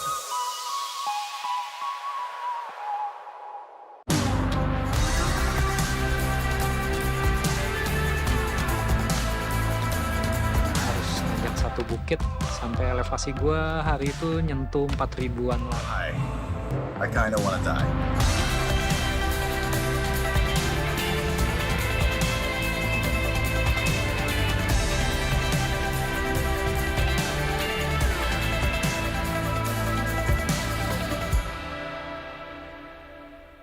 The China Earthquake Network Center reported that the quake rocked the Heartwarming County in Aksu Prefecture shortly after 2 a.m. local time. Minister January Makamba was a guest in one of our news programs, a 3-hour news show yesterday. While he was in the studio, he used the opportunity to explain the current state of diplomatic ties between Tanzania and Indonesia. Indonesian Foreign Affairs Minister Retno Marsudi addressed the UN Security Council during an open debate in New York.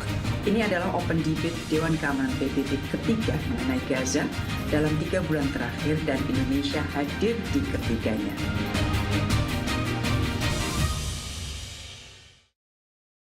China has been racing against time for rescue and disaster relief work after a landslide on Monday struck a mountainous village in southwest China's Yunnan province.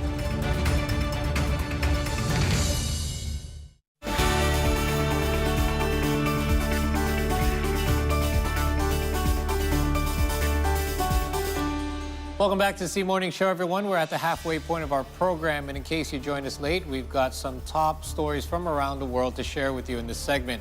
Officials have arrived at the United Nations top court on Monday for the start of historic hearings into the legality of Israel's 57-year occupation of lands sought for a Palestinian state. At the start of the hearing, the Palestinian foreign minister accused Israel of apartheid as he urged the court to declare that Israel's occupation of lands sought for a Palestinian state is illegal and must end immediately and unconditionally. The case stands against the backdrop of the Israel-Hamas war, which immediately became a focal point of the day, even though the hearings were meant to center on Israel's open-ended control over the occupied West Bank, the Gaza Strip, and annexed East Jerusalem. Palestinian Foreign Affairs Minister Riyad al-Maliki said that he stood before the International Court of Justice as 2.3 million Palestinians in Gaza, half of them children, are besieged and bombed, killed and maimed, starved and displaced.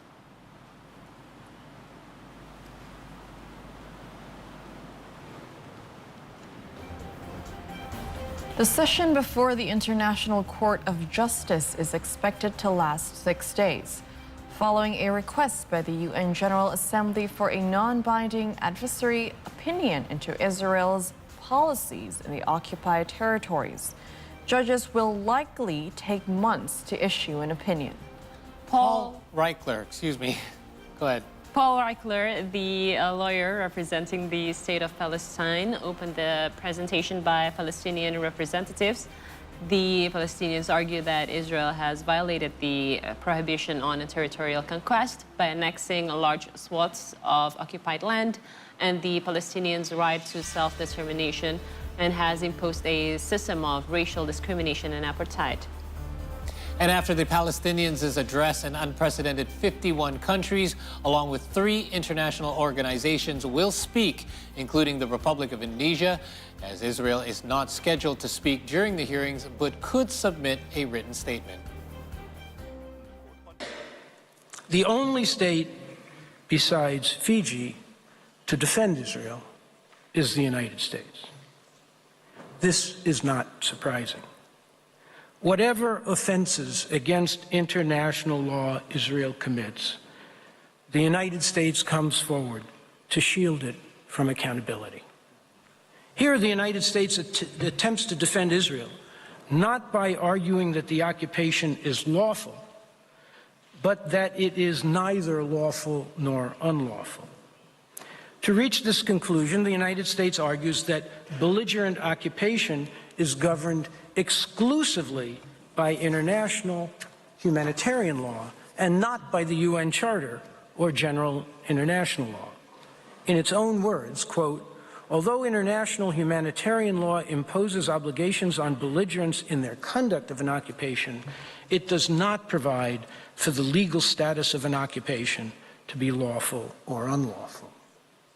Even assuming arguendo that this is a correct reading of international humanitarian law, which we dispute, it does not lead to the conclusion that an occupation cannot be unlawful under international law. What about Article 2.4 of the UN Charter and general international law, including the prohibition on acquisition of territory by force? For the United States, apparently, this peremptory norm does not exist when it comes to Israel's annexation and settlement of the occupied Palestinian territory. Meanwhile, the Palestinian foreign minister on Monday accused Israel of apartheid and urged the United Nations top court to declare that Israel's occupation of lands sought for a Palestinian state is illegal and must end immediately and unconditionally for any hope for a two-state future to survive. The remarks came at historic hearings into the legality of Israel's 57-year occupation. In court, Palestinian Foreign Minister Riyad al-Maliki cited the right to self-determination enshrined in the UN Charter as he told judges that for decades the Palestinian people have been denied this right and have endured both colonialism and apartheid. After the hearing, Maliki said that the court's opinion could increase chances for peace. Palestinians and leading rights groups argue that the occupation goes far beyond defensive measures. They say it has morphed into an apartheid system bolstered by settlement building on occupied lands that gives Palestinians second-class status and is designed to maintain Jewish hegemony from the Jordan River to the Mediterranean Sea. Today marks the start of historic proceedings at the International Court of Justice. The entirety of Israel's colonial occupation regime is on trial today. Not just the apartheid, colonization and persecution by which it is brutally imposing it on the Palestinian people. An unprecedented number of countries are participating in the proceedings, taking a stand for justice and peace. This is a clear reflection of the global concerns and calls to bring an end to this abhorrent illegal regime immediately and unconditionally. We believe the court will agree with the comprehensive and compelling legal arguments before it. The existence of this illegal colonial occupation and apartheid regime is the source of all its ills our people are suffering. Any formula that does not deal with that root cause is planting the seeds for more tragedy and aiding Israel in keeping the Palestinian people captive to its colonial agenda and illegal actions.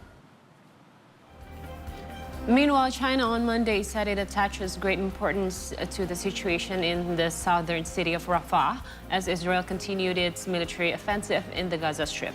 Chinese Foreign Ministry spokesperson Mao Ning called on Israel to immediately cease military operations, make every effort to avoid civilian casualties, and prevent a more serious humanitarian disaster in the Rafah area.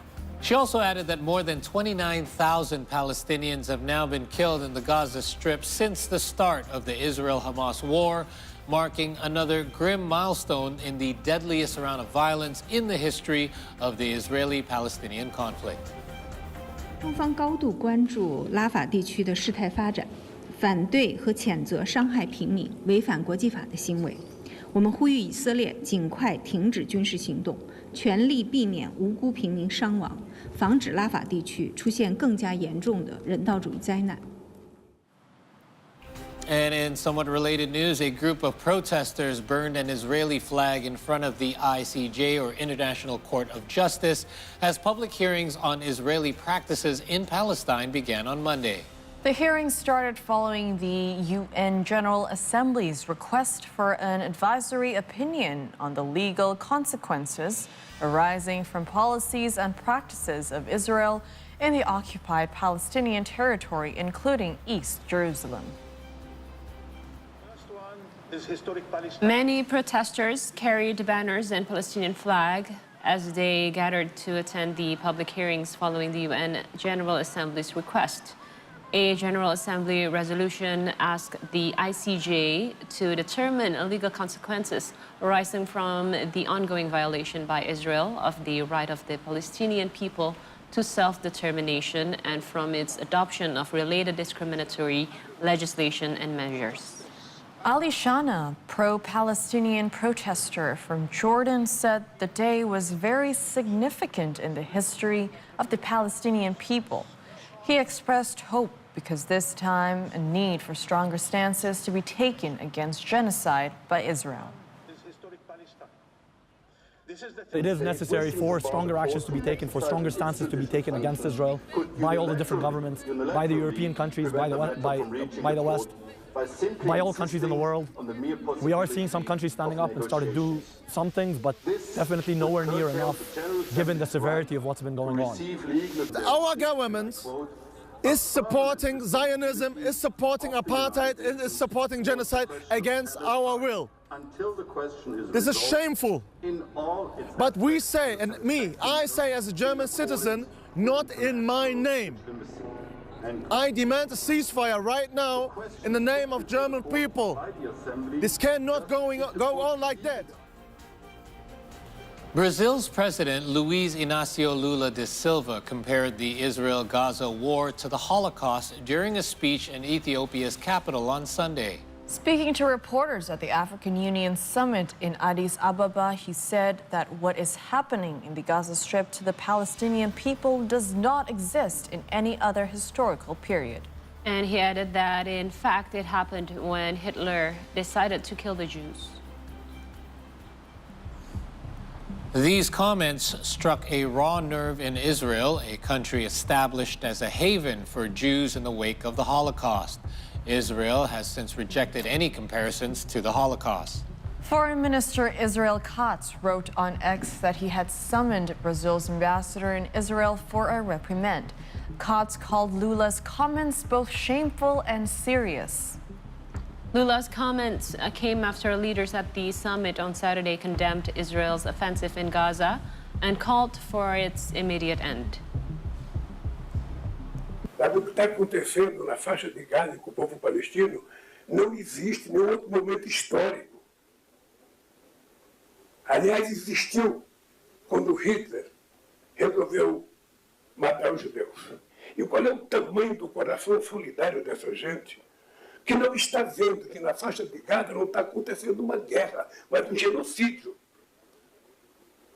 De que não é uma guerra entre soldados e soldados, é uma guerra entre um exército altamente preparado e mulheres e crianças. Israel's relentless onslaught against Hamas in the war-torn Gaza Strip and its leadership's hardened stance against a two-state solution to the Israel-Palestinian conflict has strained the country's relations with many Arab nations that have normalized relations with Israel.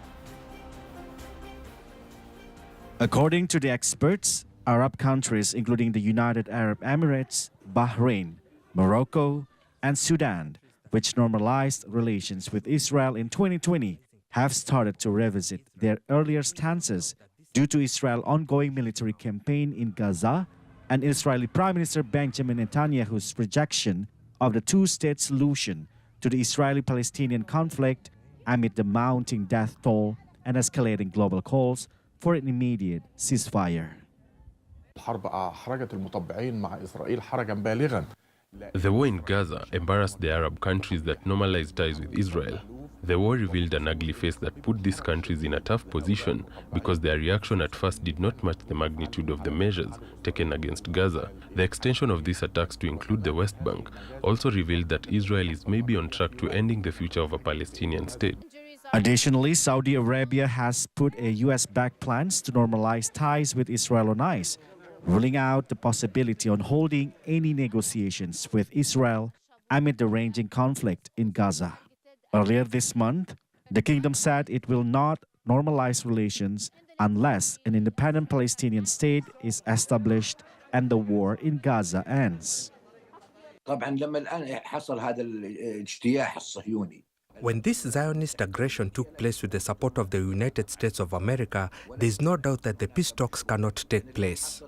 What's happening now in Gaza is the contrary of what Saudi Arabia wants, which is establishing a Palestinian state. Some Arab countries that took a positive initiative and showed goodwill by normalizing ties and recognizing Israel, there is no doubt that this idea has been tarnished now. The Israeli army, which launched a military operation in Gaza, has also been raiding the occupied West Bank at the risk of fanning the flames of violence it claims to be containing.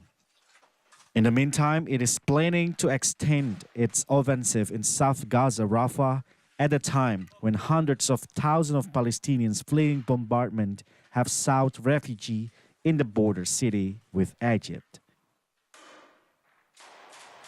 We've got more updates in regards to the situation in the Gaza Strip as residents in central Gaza continue to search through the rubble of a building destroyed in an Israeli strike. A wave of Israeli strikes on Saturday killed at least 58 people, including 20 women and 10 children. Workers and people living in Zawaida outside Deir al-Balah were seen searching through the rubble of the destroyed building, using shovels, an electrical saw, and a bulldozer to tear through the remains in the hope of finding those still trapped. Samah al-Karns, a displaced resident of Burej camp who was living near a building that was hit, have said that at least 36 people were believed to have been buried under the rubble of the building, including 32 people from one family. He also stated that 15 people have been removed, adding that he believes 17 of those still trapped were from the Hamad family, while the other 4 were from another family and included 3 children. ضل عندنا هنا 32 شخص من عائلة حمد وعائلة أم مذكور. من عائلة أم مذكور في 4 أنفار ضايلين تحت الأنقاض، الإياد لأم مذكور وولاده ال3. وعائلة حمد في 32 شخص، نساء وأطفال وشيوخ.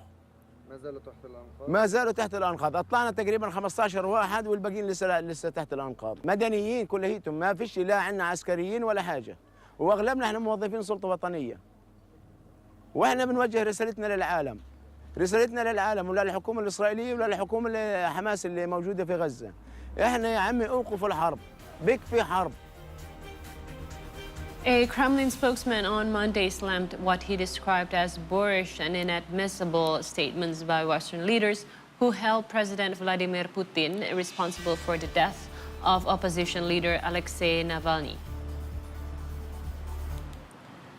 Navalny died on Friday in the Arctic penal colony, where he was serving a 19-year sentence on charges of extremism. Many world leaders blame Putin and his government for Navalny's death at the age of 47. Navalny, by far Russia's most famous opposition leader, rose to prominence more than a decade ago by lampooning the elite class around Putin and voicing allegations of corruption on a vast scale. Оно ведется, выполняются все необходимые действия в этой связи, но пока результатов этого расследования не было обнародовано. И, собственно, о них неизвестно. Поэтому в условиях, когда нет никакой информации действительной, выступать с такими, ну, скажем, откровенно хамскими заявлениями, мы считаем абсолютно непозволительно. Это не подобает государственным деятелям, из уст которых мы слышали такие заявления. И эти заявления, собственно, они безусловно, не могут нанести какой-то ущерб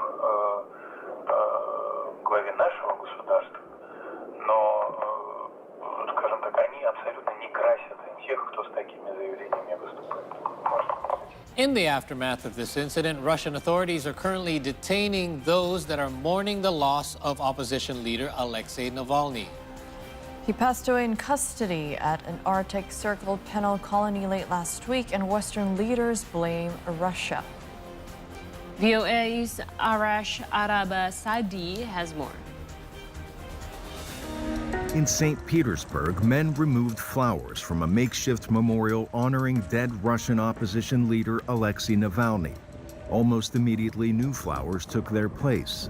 Just 1 day earlier, police detained mourners for laying flowers in Navalny's honor. Independent Russian media and human rights group OVD Info reported no fewer than 400 detentions at events across some 32 cities after news of Navalny's death broke late last week. Navalny had been a longtime critic broadly of the Kremlin and specifically of Russian President Vladimir Putin. In December 2020, he accused Russia's security agency, the FSB, of poisoning him with a confirmed Russian-made nerve agent. Russia officially blames Navalny's death on an undisclosed illness at the Arctic penal colony where he was serving a 19-year sentence. Western leaders aren't buying it. Make no mistake, Putin is responsible for Navalny's death. Putin is responsible. What has happened to Navalny is yet more proof of Putin's brutality. No one should be fooled, not in Russia, not at home, not anywhere in the world. The news of Navalny's death came less than 1 week after former President Donald Trump told supporters at a rally that if re-elected, he would encourage Russia to do, quote, whatever the hell they want to NATO members he felt weren't spending enough money on defense. Trump remains the Republican Party's front-runner to challenge Biden for the presidency in November. As of this writing, he has yet to comment on Navalny. When you hear Donald Trump say in South Carolina a week ago that he would encourage Putin to invade our allies if they weren't pulling their weight, that's bone-chilling, because all he did in that one moment was empower Putin. And all he did in that moment was he sided with a guy that kills his political opponents. He sided with a thug that arrests American journalists and holds them hostage. And he sided with a guy who wanted to make a point to the Russian people, don't challenge me in the next election or this will happen to you too. At a recent meeting in Munich, foreign ministers from the group of 7 leading industrialized nations observed a minute of silence in memory of Navalny. On the sidelines of the meeting, European Commission President Ursula von der Leyen offered condolences to Navalny's widow, Yulia Navalnaya. And as protesters left flowers and notes near the Russian embassy in London, people in Moscow did the same, calling Navalny a hero who fought for freedom.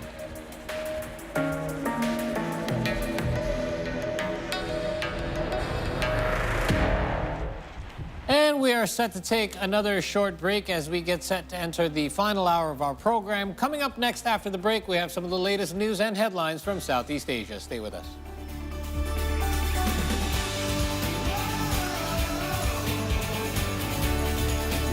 China Earthquake Network Center reported that the quake rocked the Heartwarming County in Aksu Prefecture shortly after 2 a.m. local time. Minister January Makamba was a guest in one of our news programs, a 3-hour news show yesterday. While he was in the studio, he used the opportunity to explain the current state of diplomatic ties between Tanzania and Indonesia. Indonesian Foreign Affairs Minister Retno Marsudi addressed the UN Security Council during an open debate in New York. Ini adalah open debate Dewan Keamanan PBB ketiga mengenai Gaza dalam 3 bulan terakhir dan Indonesia hadir di ketiganya.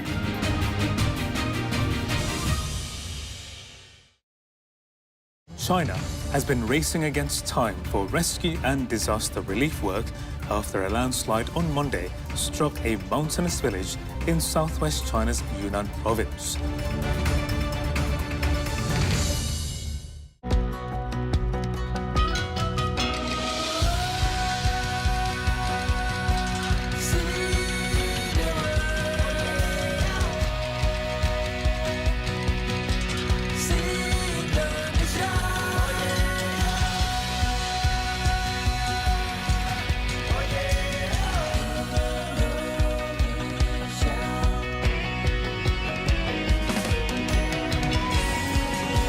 So spicy.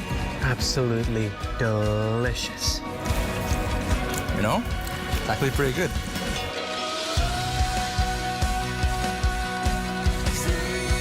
Satu, dua, tiga.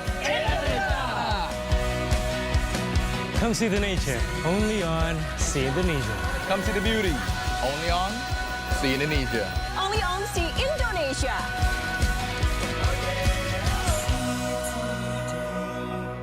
Teman bicara Maman adalah ruang tanpa sekat. Teman tuli gini, Winda, kamu S1-nya psikologi ya? Iya. Saya mau curhat gitu. Gelar dokter penari itu langka. Hanya 7 orang? Saya. Dirimu yang ke-7? Ke-7, ya. Kalau saya observatif langsung menjadi ronggengnya. Hai anak kecil, aku sudah bertahun-tahun berada di dalam botol ini. Lock and hit tadi itu, di bagian hitnya saya coba manajemen menjadi knowledge. Justru yang love saya simpan sendiri. Their existence is now being critically endangered. Dia memiliki ekor yang sangat panjang, jauh lebih panjang daripada badannya sendiri. Tekniknya dia itu bergelombol, menggunakan punggung temannya untuk naik. Sebenarnya konservasi burung hantu di sini latar belakangnya jelas asas manfaat. Jadi kita pengen melestarikan burung, melestarikan satwa, tapi juga otomatis dampaknya ke masyarakat yang khususnya sekarang kalau di sini kan petani.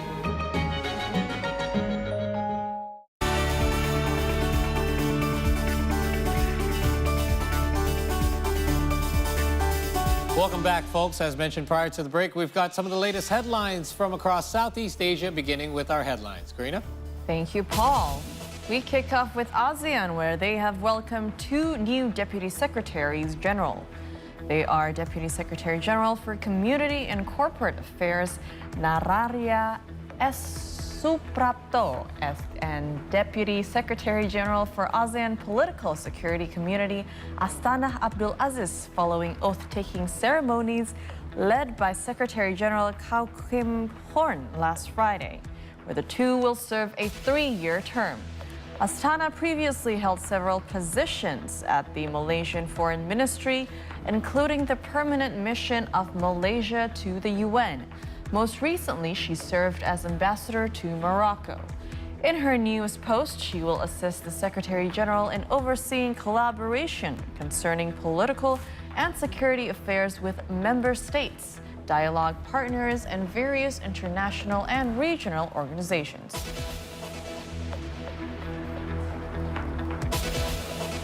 In our second headline, the Vatican envoy in Timor-Leste has praised the government's excellent preparation for Pope Francis's possible August visit. On Wednesday, Monsignor Marco Sprizzi told Radio Veritas Asia that the government is preparing well and prioritizing the needs of the Pope's health. He added that the Pope has expectations on this visit, the date for which has not been announced.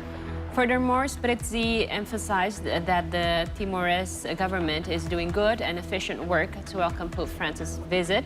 And in the last week of January, the Vatican sent a delegation to Timor-Leste to inspect the locations where Pope Francis is expected to come and meet the Timorese representatives. And finally, travelers flying out of Singapore will expect to see an increase in airfare beginning in 2026 in a move aimed at decarbonizing airline operations across the country. Singapore's Transport Minister, Chee Hong Tat, announced the Sustainable Air Hub Blueprint developed by the Civil Aviation Authority of Singapore on Monday. The goal of the initiative is to replace the use of fossil fuels with a more expansive yet environmentally sustainable one using a fixed cost envelope approach as the price levy standard. According to T, Singapore aims for a 1% aviation fuel uplift by 2026 with a slight growth of 3.5% by 2030. Singapore will be the first country to implement a levy to meet its sustainable aviation fuel goals, with countries like France and Sweden implementing mandates based on fixed volumes for their initiatives.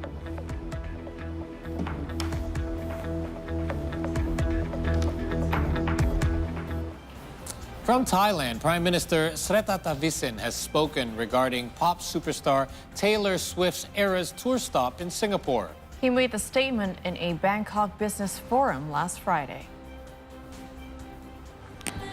Singapore is the only Southeast Asian country Swift visits in the tour. The shows are scheduled for March the 2nd to 4th and again in the 7th to the 9th.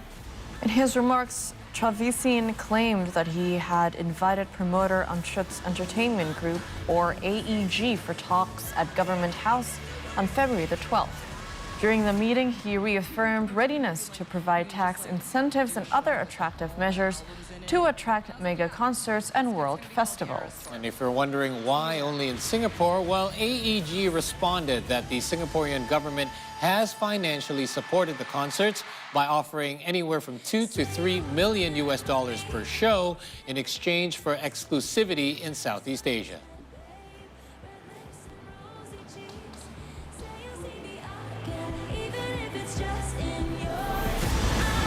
And from Indonesia, Chinese ambassador to Indonesia, Lu Kang, has paid a visit to presidential candidate Prabowo Subianto. During his visit, Lu congratulated Prabowo for his victory at the presidential election based on quick count results and for leading the ongoing real count. In return, Prabowo wished the ambassador happy Chinese New Year and expressed hopes for both nations to develop together.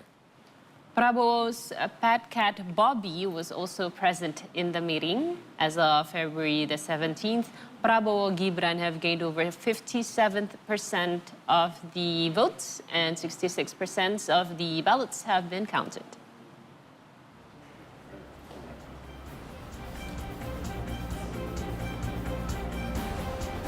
And that wraps up our updates from Southeast Asia. We're now going for another break. In the meantime, do stay connected with us at See Today News. We are on Instagram, X, and YouTube. We'll be right back.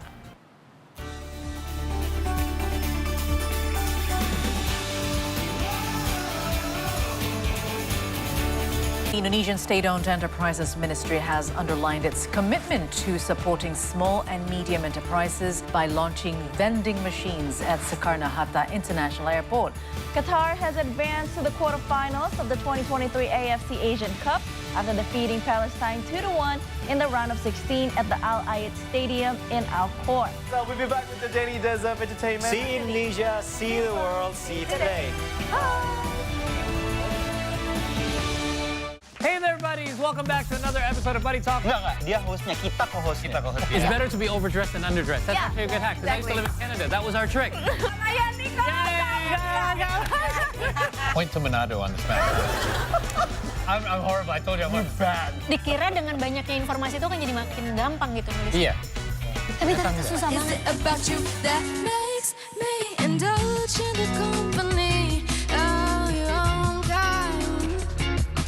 And we have more business updates right here from our nation, where the Association of Indonesian Automotive Manufacturers, or GAIKINDO, reported that over 1 million vehicles were sold in Indonesia last year. The Indonesian government has announced plans to allocate around 4.8 billion rupiahs for this year's pre-employment program. Now, the program aims to help boost economic recovery, especially for those affected by COVID-related layoffs. The Indonesian government is once again providing food aid in the form of rice reserves to support the public amid higher prices of the commodity in the market. Stok bulog sekarang ini alhamdulillah masih pada posisi yang baik. Masih 1,4 juta ton.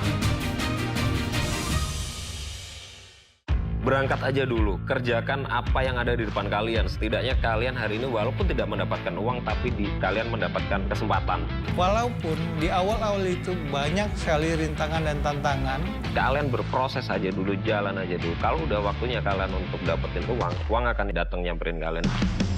Hal yang paling sangat utama untuk mengawali bisnis, ridho dan restu orang tua. Itu hal dan modal paling besar dalam mengawali usaha. Ke Binjai mau migrasi. Cakep. Anjay, aku deport sih. Ya, aku cuma mau bilang hari ini kamu tuh cantik loh. Aduh ya Allah. Oke lah kalau penampilan dia nggak sebaik itu, nggak sebagus itu, nggak seganteng itu, tapi itu hatinya dia sebaik itu dan tidak ada orang yang pernah gue temuin hatinya sebaik Mas. Pemain.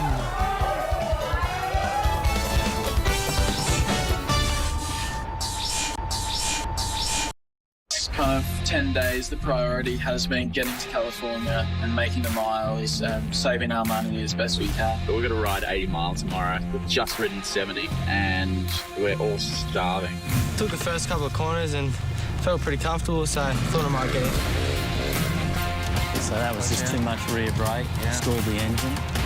The end of the first day of competition. The winner of the challenge today was Brodie. Reviewed today by generations unborn when they weave their spell. The Cup of Dreams. It's football's biggest prize on the greatest stage.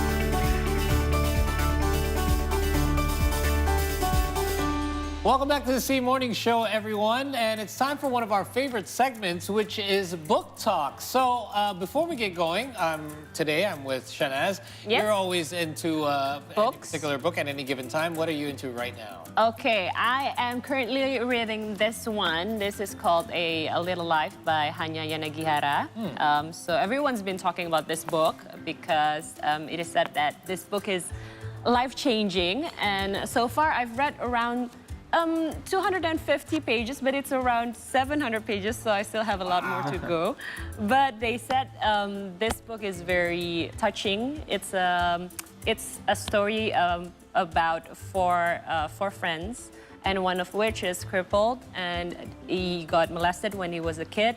So it's very touching in a way because the particular character he has to struggle with his mental health, mental condition, and it's hard to read.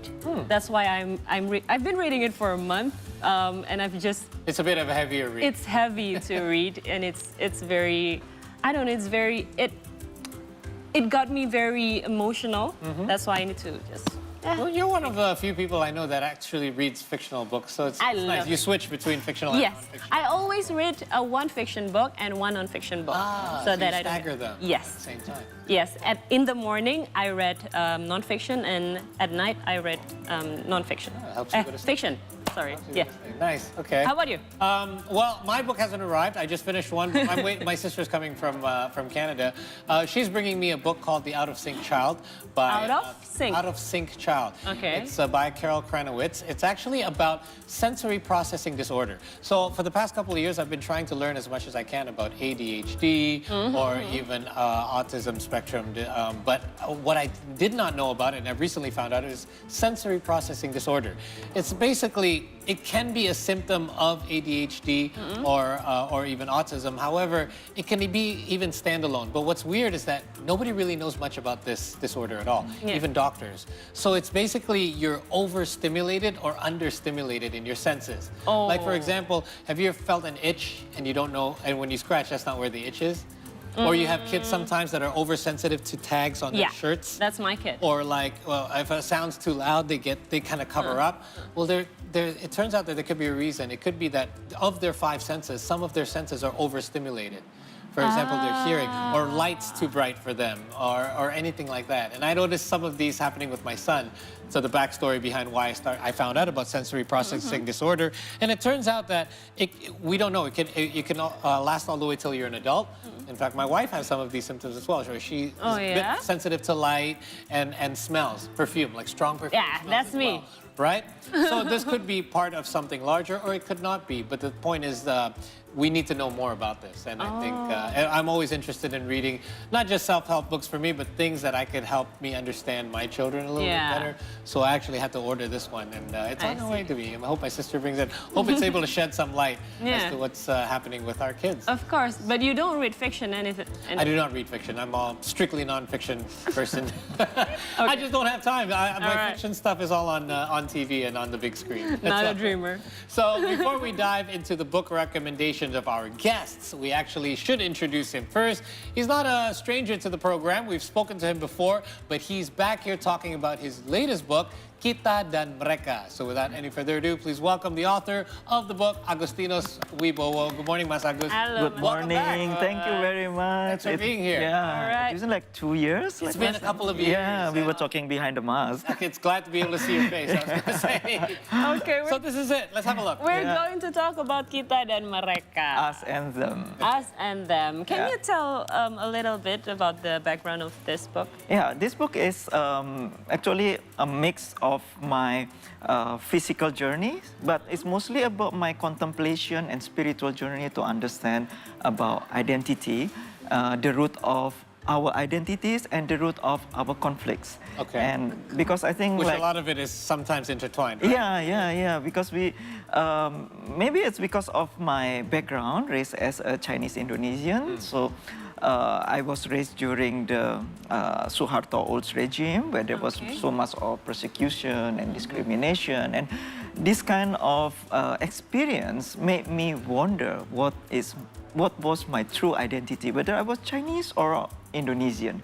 Because outside the house, I was supposed to get the education, the nationalism education. So surely I'm Indonesian, but inside the house, my family told me like, you are Chinese, you have to preserve the ancestors' identities. But during the Suharto regime, it was not possible to have both. You have and to you couldn't be choose. both at the time. Yeah, you couldn't be both. So it's kind of a difficult question for me. The question, who am I? Who am I? And it was since I was a kid. So this question already raised in me, and it was getting stronger and stronger. So until I got the experience to go to China to study. And at the beginning, I thought that I would be welcomed as a compatriot, but they saw you as an outsider. Yeah, as a foreigner, I have to pay the tuition fee as a foreign student, and we have to stay in the foreign student dormitories. And I realized like there are so many differences of our ideas. When I was a kid, for example, my mom told me, you should not spit. We Chinese never spit, only Indonesians spit. Right. But when I came to China, at that time, everyone's spitting everywhere. And I was questioning myself, like, were we coming from the same ancestors? Right. But then I realized, like, identity is something, it's also an illusion. So it also depends on what you think about yourself, and it depends on your perspective. Of your perspective, exactly. Yeah. So that kind of experience pushed me to travel around the world to understand and to seek. Actually, at that time, I was seeking my homeland, where do I really belong? You were looking for a sense of belonging. Yeah, a sense of belonging.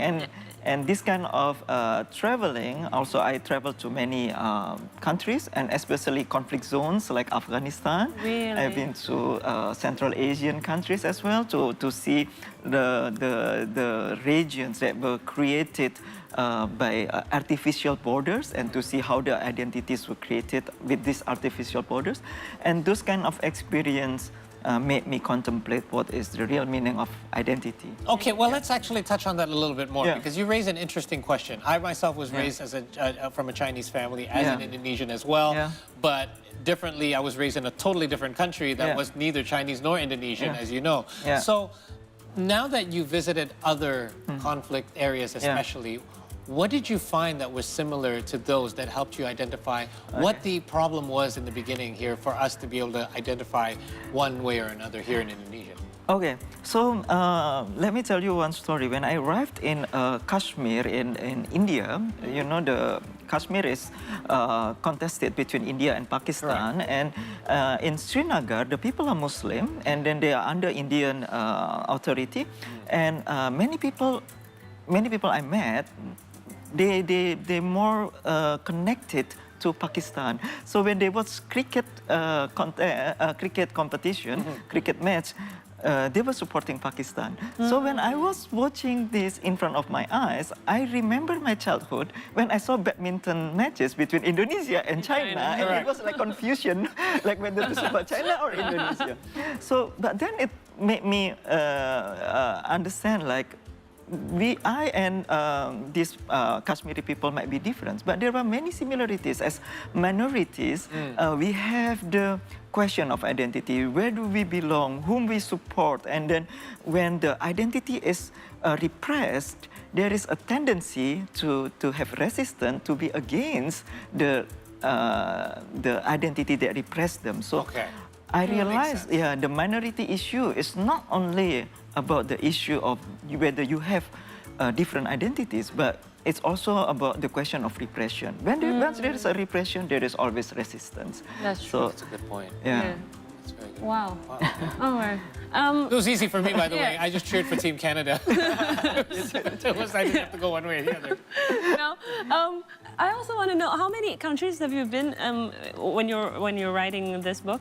Okay, I've been to many. I don't really count countries, because for me it's not really important. When I visit countries, for me the most important is to understand. So sometimes I stay very long, like in Afghanistan I stayed 3 years. Wow. I keep revisiting Central Asian countries like Uzbekistan, like almost like 7 times revisiting. So for me, it's the journey. The depth is more important than the number. I see. Yeah. And also, you talked about in this book, not only you talk about identity and the countries that you were born in, but you also talk about religion and how it shapes you. Maybe you can talk more about that. I think it's also interesting that I was raised in many religious traditions. So as a Chinese, we have the Chinese religion, traditional religion, but it was also prosecuted under Suharto. So we had that we had those traditions in secret. In the school, I went to Christian school, so I learned about Christianity. In the high school, I went to a public school, so I also learned about Islam. So this kind of mix of religions made me realize that many people think that their own religion is the correct one and the others are wrong. And this is also the root of conflicts in many countries, including in Indonesia and in Afghanistan. People can kill each other because of different sects they believe in. They're all Muslims, but just in different sects, different way of praying, different rituals, they can hit each other.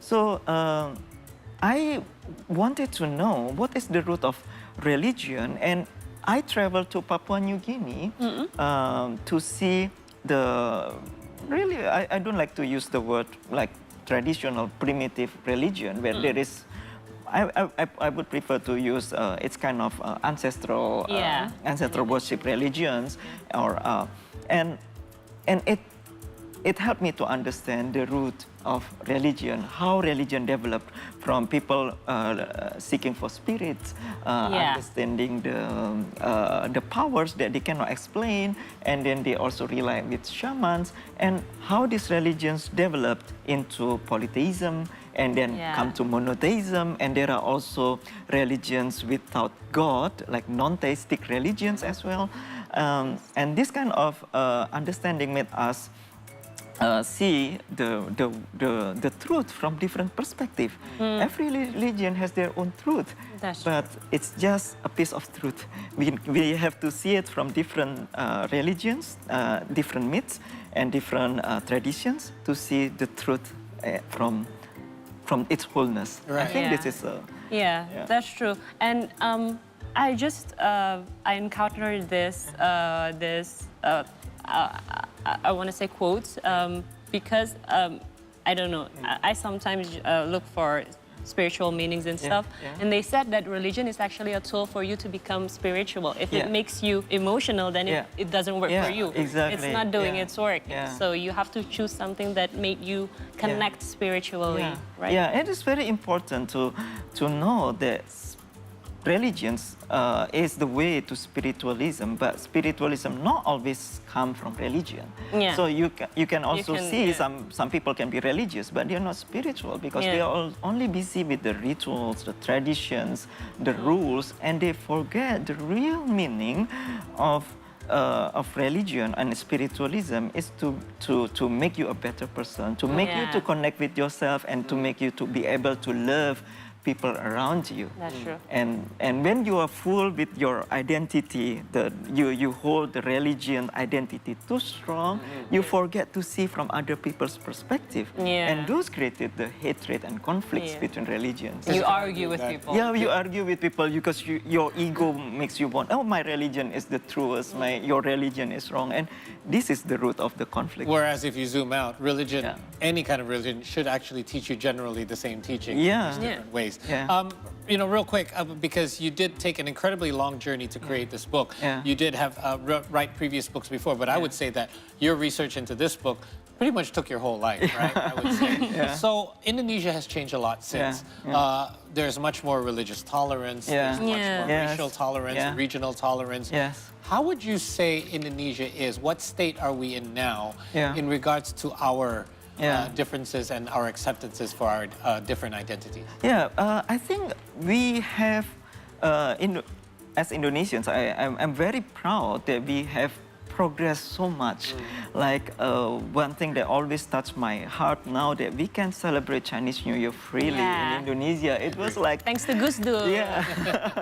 And in Bogor, for example, every year there is the Cap Gome festival where everybody, or all Indonesians from different ethnics, different religions celebrate together. Yes, we have progressed a lot, but still we cannot deny we still have problems. There are also the identity, the religious identity can be manipulated in the politics. And seen it recently. We have seen that. And then I think it's also very important for us as Indonesians to understand the identities, our identities, all aspects of it, the nations, ethnicities, races, languages, religions, ideologies, from a general perspective, to understand that the truth behind it is there are many of the things stories that we create in our mind. And sometimes we are too much attached with these stories and we forget about other people. So by understanding identities and understanding other people's identities, we can create more tolerance, more understanding to others, and more respect to others. And I think this is the what we need to create a multicultural and harmonious community. Very well said. Kita dan mereka, us and them. That will be our recommendation for this week's book talk. Now, real quick, I want to know about your... I asked about this already. What is this, Mas Agus? What it came from? This is a Tibetan dress. I just got it from Nepal. And I think Nepal is also an interesting country where ethnicities and religions can blend in together. I see. It looks warm. Yeah, very warm in this studio. But while we have our recommendation for you, we also have one from Mas Agus. Did you bring a recommendation for us? Yeah, my recommendation is Sapiens. It's a very famous book. Yeah. Any of you have read? She's familiar with it, I haven't read it, but my friends are recommending this. There we go. To me. Yeah, this book inspired me actually for writing Us and Them, because Sapiens encapsulated the history of human beings, Homo sapiens, for 200,000 of histories of Homo sapiens in one book. Wow. So I think the author is a historian, Harari. He can make a conclusion of our long history as human beings in such a book, and then we can see our history from a big perspective. And when you see the history in big perspective, you understand that there are many things that we think so important. It's actually just a small thing, a speck in our life. It's very ironic that that book that shows that we were all actually created out of the same. We're all humans, we're all Homo sapiens, but we can be so different now over time, right? Yeah. But this is the root that we have to remember. Despite of our differences is actually very small compared to our similarities. Right. No matter your skin color, no matter where you're from, we have 99.9% of the similarities in our DNA. And why we only focus on this 0.something%? Because we are Homo sapiens, we're humans. That's what we do. That is our race, our human race. That's right.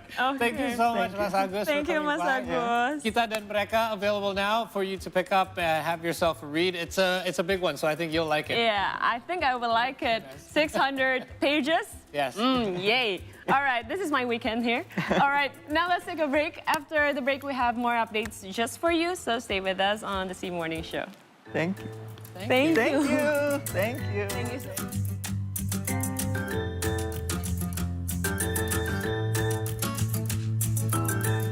Berangkat aja dulu, kerjakan apa yang ada di depan kalian. Setidaknya kalian hari ini walaupun tidak mendapatkan uang, tapi kalian mendapatkan kesempatan. Walaupun di awal-awal itu banyak sekali rintangan dan tantangan. Kalian berproses aja dulu, jalan aja dulu. Kalau udah waktunya kalian untuk dapetin uang akan datang nyamperin kalian. Hal yang paling sangat utama untuk mengawali bisnis, ridho dan restu orang tua. Itu hal dan modal paling besar dalam mengawali usaha. Ke Binjai mau migrasi. Cakep. Anjay, aku depotsi. Ya, aku cuma mau bilang hari ini kamu tuh cantik ya. Aduh ya Allah. Oke lah kalau penampilan dia nggak sebaik itu, nggak sebagus itu, nggak seganteng itu, tapi itu hatinya dia sebaik itu dan tidak ada orang yang pernah gue temuin hatinya sebaik Mas. Pemain.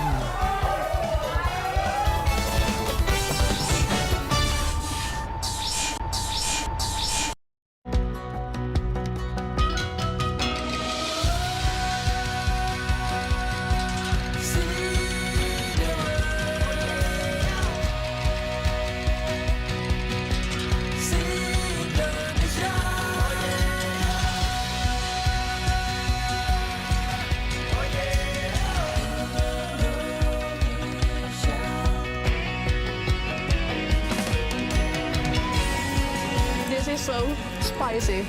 Absolutely delicious. You know, it's actually pretty good.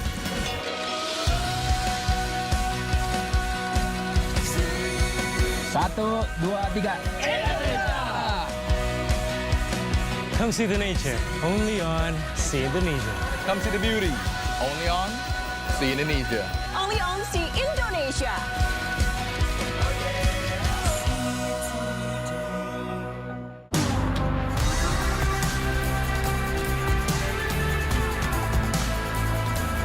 Harus naik satu bukit sampai elevasi gua hari itu nyentuh 4.000-an lah. I kinda wanna die.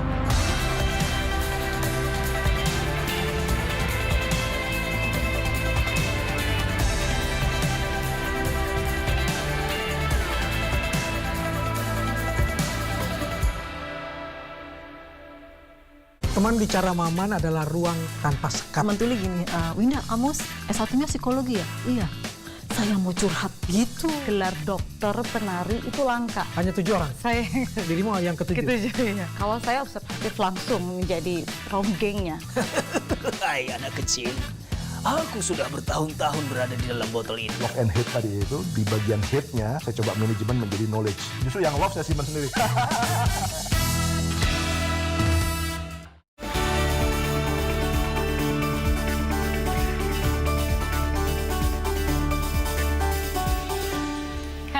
Welcome back to the C Morning Show, and we have more features from Indonesia. Aside from being one of the biggest democratic country in the world, Indonesia still maintains several kingdoms or sultanates, one of which is located in Yogyakarta, and the province is also known for its traditions, including one to commemorate a session of the Sultan. The procession is called Labuhan Merapi. Mount Merapi has been played a symbolic role in sustaining Yogyakarta Sultanate through an annual ritual named Labuhan Merapi. On Sunday, February 11th, local participated in the event marked by a convoy to bring offerings to several places.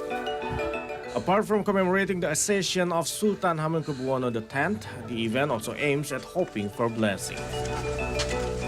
Maknanya ya kita mohon kepada Tuhan Kuasa untuk minta keselamatan dari wilayah lereng Merapi dan pada umumnya daerah istimewa Yogyakarta dan sekitarnya. The entourage then continues to bring the offerings to the slope of Mount Merapi. The centuries-old tradition was also held in Mount Lawu and Parangkusumo Beach. Sultan Hamengkubuwono X was enthroned as King of Yogyakarta on March 7, 1989.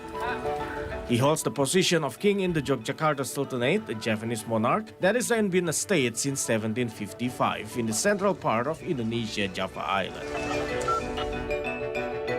See Today contributor reporting from Yogyakarta.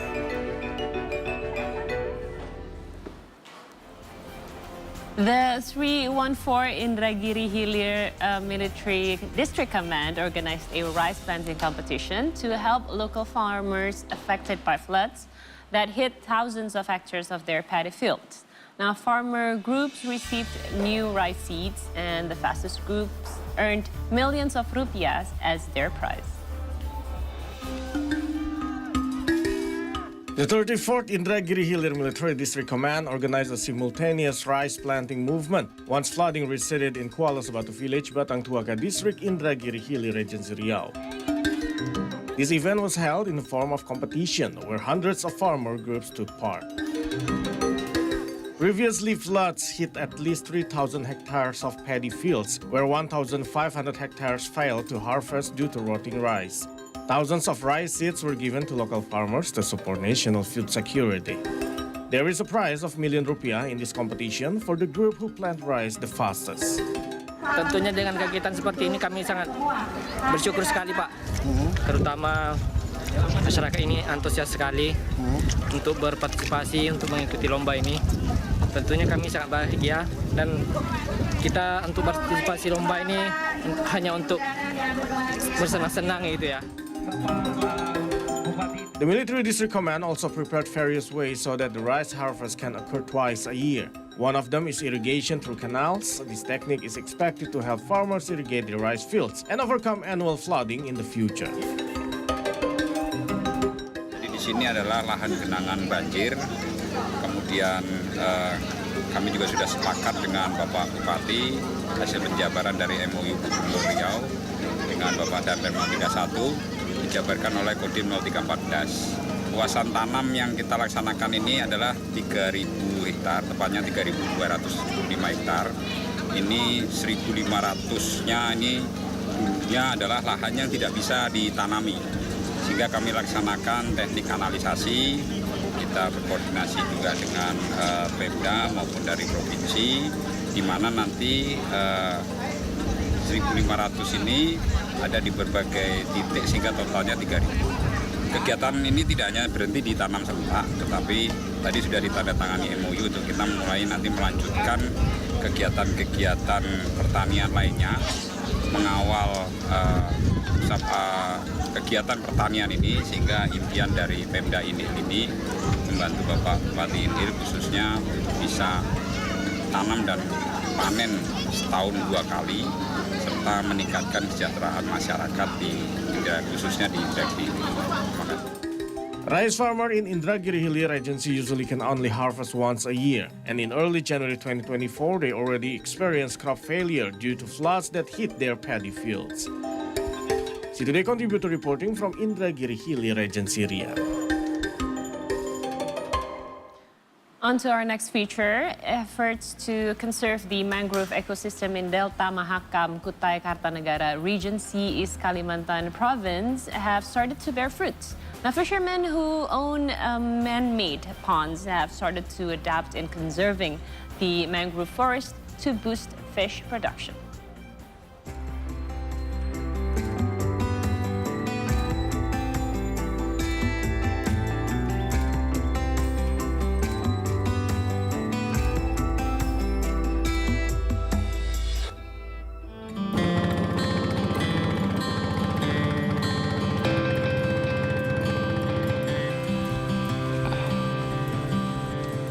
Delta Mahakam area is the river mouth of Mahakam, located in Kutai Kartanegara Regency, East Kalimantan Province. Not only is it rich with fishing sources, Delta Mahakam is also wealthy in oil and gas.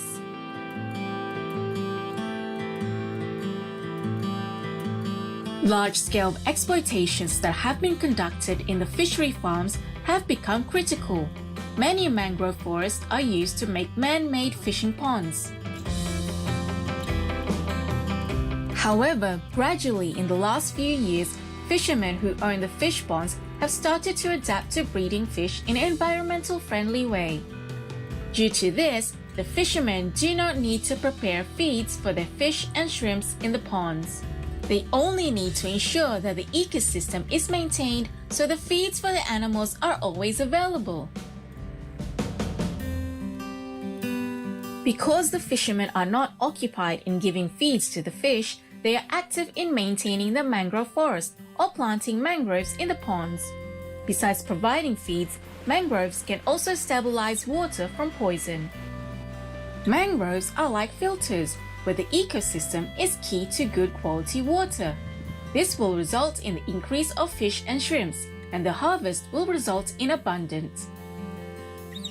Salah satunya itu manfaatnya kita manukan di sini, masyarakat di sini salah satunya ada filter air, adanya kita menanam untuk menyadari salah satunya kesadaran masyarakat, khususnya dari petani tambakan. Itu salah satunya kita menanam mangrove. Manfaat menanam mangrove ya? Manfaatnya menanam mangrove ini salah satunya menyerap zat-zat kimia atau zat-zat besi yang ada di dalam tambak. Untuk cara pakannya itu kita semua dari alam, alami semua. Slowly but surely, the rehabilitation of the mangroves in the Mahakam Delta area has begun to feel a difference among the local residents, especially since the rehabilitation efforts involves the community by using local wisdom approach.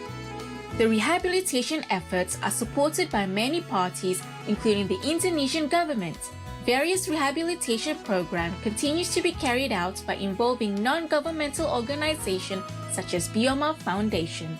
The Bioma Foundation assists the community to be actively involved in saving the Delta Mahakam area. In between caring for mangroves, fishermen also search for high-quality crabs in the densely mangrove forest.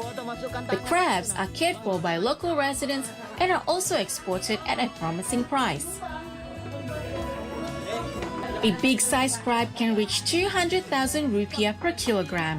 During religious events such as Chinese New Year, the price can reach 600,000 rupiah per kilogram. Efforts to rehabilitate mangroves by involving fishermen have become simple. Untuk tambak yang ada tanamannya ini, kalau kami perhatikan dibandingkan dengan, kami sudah membandingkan nih dengan tambak-tambak yang ada di sekitar sini juga, di satu jalur begini yang tidak ada tanamannya ini. Kadang terserang penyakit. Ya, kalau yang banyak tanamannya, kadang mereka lebih bisa bertahan hidup. Terutama ada filter, karena pada dasarnya masyarakat ini ketika panen kan nebar racun tuh, yang saponin tadi. Nah itu tadi tuh yang terkadang itu bisa meracunin air yang ada gitu ya. Dengan adanya tanaman dia bisa filter itu tadi, itu menyerap racun-racun tadi itu.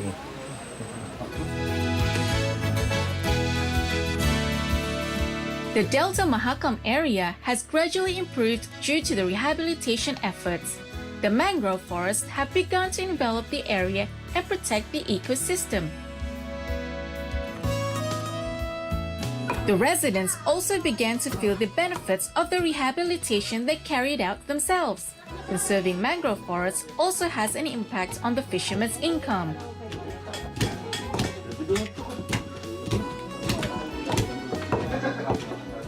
In addition, residents are also trained to produce and sell their farming products, which will then be sold. The products they produced have reached various areas in East Kalimantan. See Today contributor reporting from Kutai Kartanegara, East Kalimantan. All right, we are now going for a quick break, and Paul will return with a recap from the world of sports. So stay tuned with us on the C Morning Show.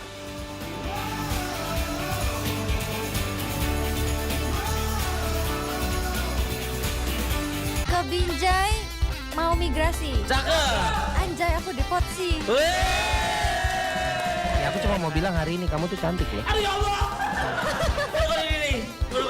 Oke lah kalau penampilan dia nggak sebaik itu, nggak sebagus itu, nggak seganteng itu, tapi itu hatinya dia sebaik itu dan tidak ada orang yang pernah gue temuin hatinya sebaik Mas. Pemain.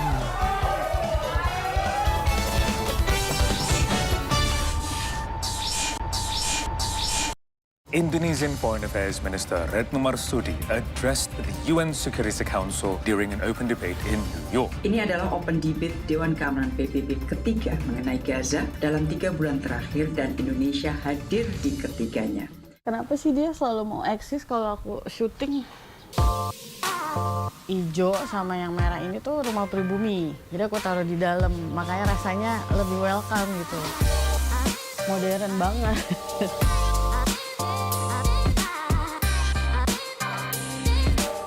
Itu sempit banget kalau ceilingnya pendek. Menurut aku ya, kita belum ngerasa memiliki kalau belum ada sejarahnya.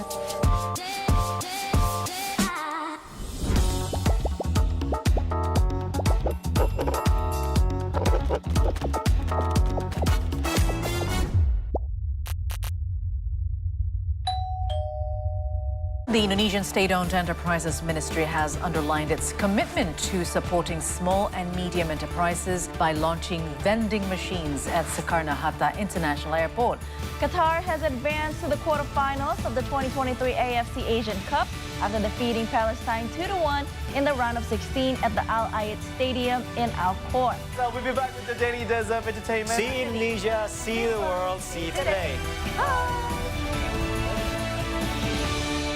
Hey there, buddies! Welcome back to another episode of Buddy Talk. Enggak, dia hostnya, kita co-hostnya. It's better to be overdressed than underdressed. That's actually a good hack, because I used to live in Canada. That was our trick. Point to Manado on this map. I'm horrible. I told you I'm bad. Dikira dengan banyaknya informasi itu kan jadi makin gampang gitu nulis. Iya. Tapi ternyata susah banget. About you that makes me indulge in the company of your own kind.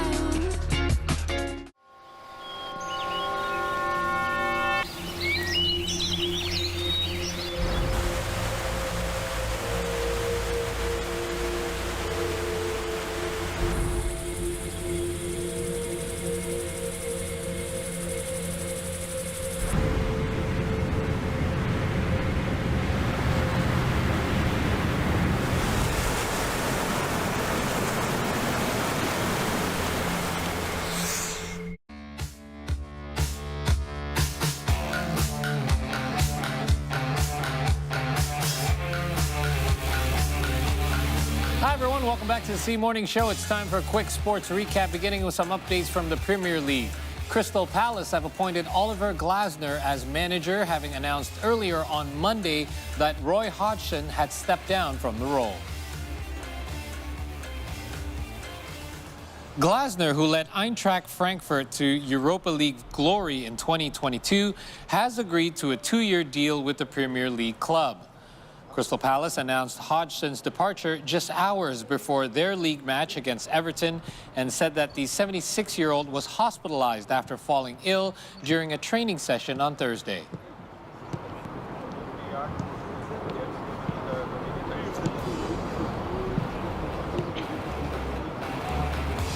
In other football news, Alvaro Morata was back in training with Atletico Madrid as Diego Simeone's men prepared for their UEFA Champions League match against Inter Milan on Tuesday.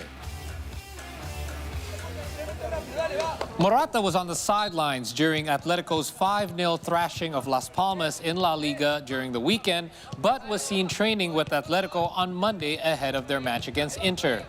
Antoine Griezmann was rested by Simeone for the Las Palmas game in anticipation of the Inter match, but trained with the rest of Atletico's squad on Monday.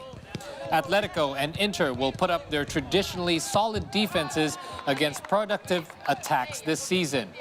Atletico's Alvaro Morata and Antoine Griezmann duo have combined for 37 goals across all competitions, while Inter's duo of Lautaro Martinez and Marcus Thuram have combined for 35 goals of their own across all competitions for Inter.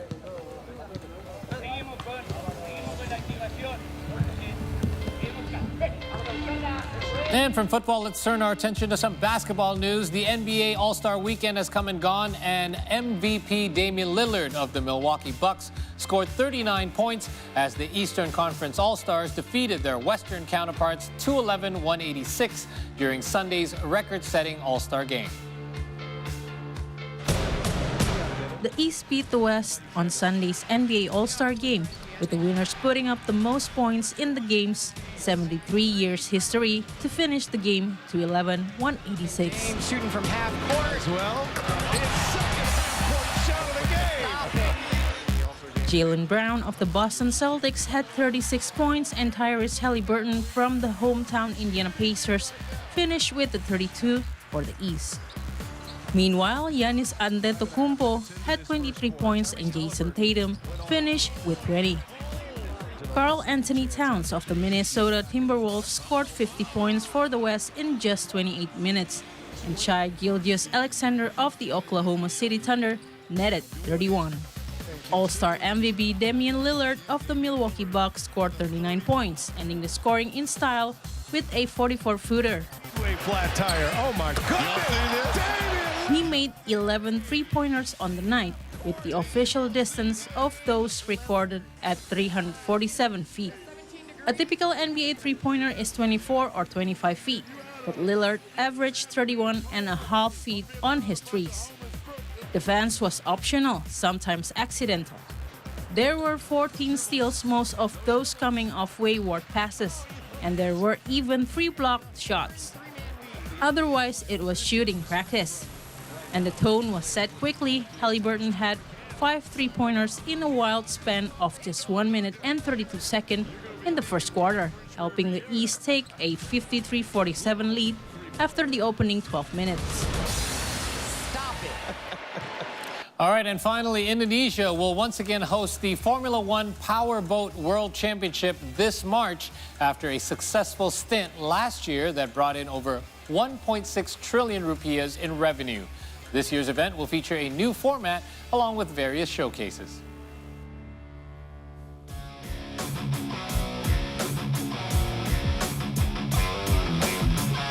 Indonesia will host this year's Formula One Powerboat World Championship at Lake Toba. Under a new format, 18 racers from 9 countries will compete for the world title.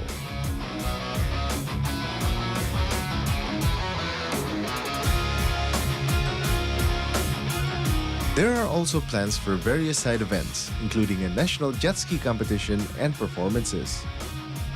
State-run tourism company, In Journey, held a press briefing in Jakarta on Monday about the race. Yes, so the race itself will be different because it will be in the morning instead of like last year it was in the afternoon. So it will be in the morning, and there will be an additional sprint race. So sprint race is whereas the race is actually 40 minutes, but the sprint race is actually who can race the fastest within one lap. So it's 2 different races will be held this year. One is a sprint race and the other one is the Grand Prix itself. Confirmed performers include Adaben, Raja, and Wali. There will be a traditional dance showcase featuring 370 dancers as well. Kita mengangkat budaya lokal, dalam hal ini kebudayaan tari. Jadi kebudayaan tari pun itu pun tidak hanya sekedar tari, tapi bagaimana bisa menggambarkan khas kebudayaan Sumatera Utara. Setelah kita lihat ada 8 etnis di situ. Nah, itu yang kita angkat dalam sebuah tarian kolosal. Tickets for the races are now on sale, with prices ranging from 200 to 500,000 rupiah. Reski Anasto, Erwin Widyastama for C Today. All right, that wraps up our sports recap. We have to take one final break here on this morning's edition of the C Morning Show, but do stick around. We have more entertainment news for you coming up next.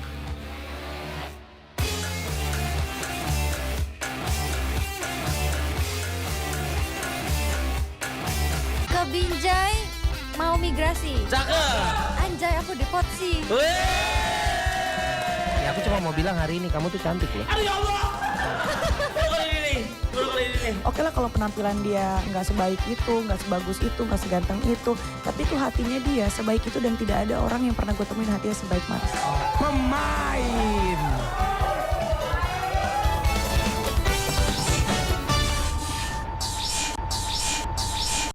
Indonesian Foreign Affairs Minister Retno Marsudi addressed the UN Security Council during an open debate in New York. Ini adalah open debate Dewan Keamanan PBB ketiga mengenai Gaza dalam 3 bulan terakhir dan Indonesia hadir di ketiganya. Kenapa sih dia selalu mau eksis kalau aku syuting? Ijo sama yang merah ini tuh rumah pribumi, jadi aku taruh di dalam, makanya rasanya lebih welcome gitu. Modern banget.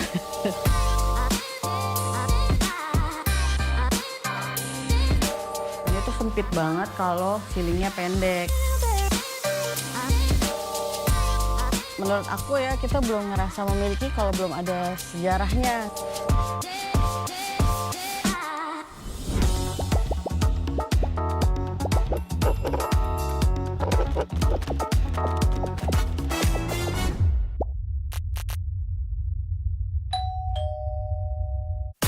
Asian flavors is gaining more popularity around the world in the last decade.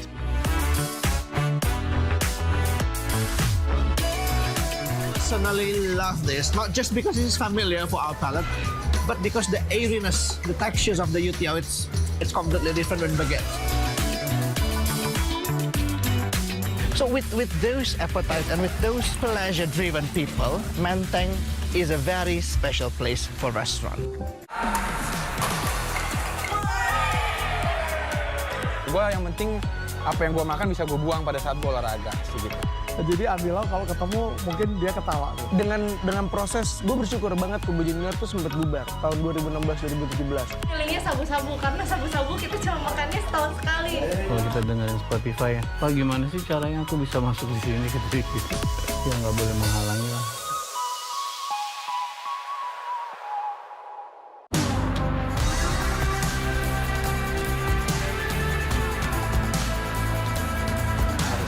Satu bukit sampai elevasi gua hari itu nyentuh 4.000-an lah. I kinda wanna die.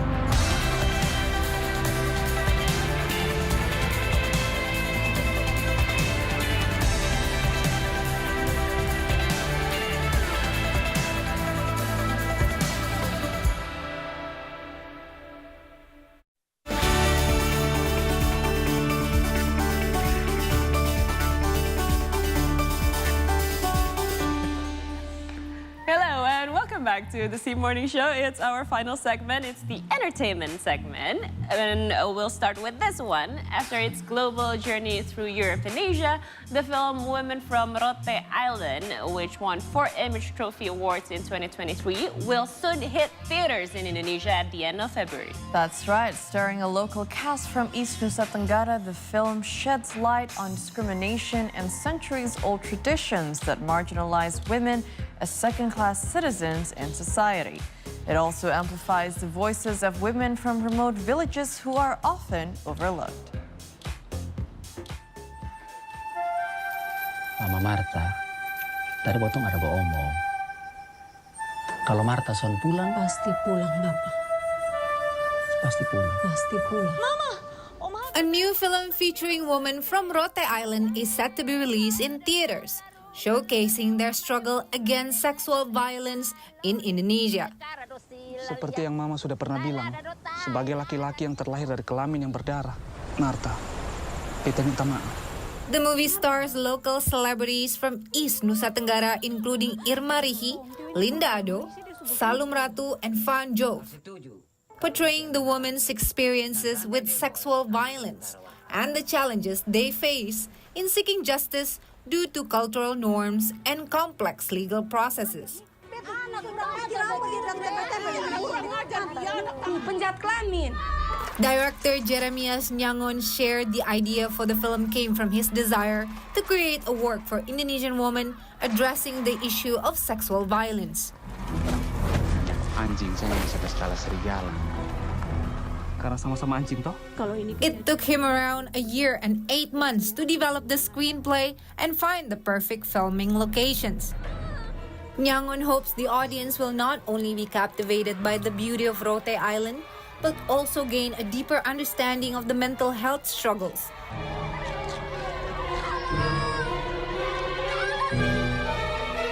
Faced by victims of sexual violence and Indonesian migrant workers returning home with severe depression. Dasarnya karena ibu saya perempuan. Saya sangat sayang sekali dengan ibu saya.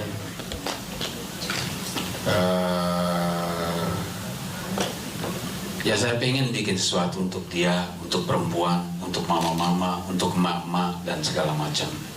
Itu awal yang ada di kepala saya. Kemudian saya melakukan riset kecil atau workshop. Lahirlah tema cerita yang kita tonton bersama ini. Dan kebetulan kali ini saya mendapatkan pemain yang lokal. Saya yang ada itu saya olah gitu loh. Karena ada beberapa alasan kenapa saya menggunakan pemain organik ini, karena saya tidak ingin kehilangan soul-nya, saya tidak ingin kehilangan dialeknya, dan saya butuh magic kecil untuk memperkuat film yang mungkin kalau saya menggunakan aktor yang sudah jadi membutuhkan waktu yang sangat panjang untuk latihan gitu. Mereka juga berlatih dengan sungguh-sungguh dengan waktu yang cukup panjang, kurang lebih 3 bulan gitu. Plus minus lah mas, tapi saya lebih mengutamakan nilai value dari permainan para aktor saya. During the filming of a movie, Irmi Rihi had to conduct extensive research by watching movies with similar themes to better understand her role. She portrays the character of Marta, who goes through trauma and depression due to sexual violence. Irma's role requires her to express Marta's emotion mostly through facial expressions, as there isn't much dialogue. Ini film pertama saya yang membuat saya amazing bisa ada di sini. Oke, awal mulanya itu saya juga ditodong seperti Mama Opa. Saya dicari oleh kakak William. Dari teman-teman ke teman, jadi sampailah ke Kak William dan kita bertemu. Dia menceritakan sedikit ceritanya dan saya sangat tertarik. Kebetulan ini juga menceritakan tentang keluarga dan juga kesehatan mental, dan bagi saya itu sebuah tantangan. Woman from Rote Island is a movie about Mama Orpa, played by Linda Ano, who awaits the return of her eldest child, Marta, portrayed by Irma Rihi from Sabah, Malaysia. Marta's return brings more pain as she has suffered physical and sexual abuse. The movie follows Orpa's struggle to seek justice for her daughter, an old woman in the community. The film has won several awards in Festival Film Indonesia last year, including Best Feature Film, with nomination for Best Director, Best Original Screenwriter, and Best Cinematography.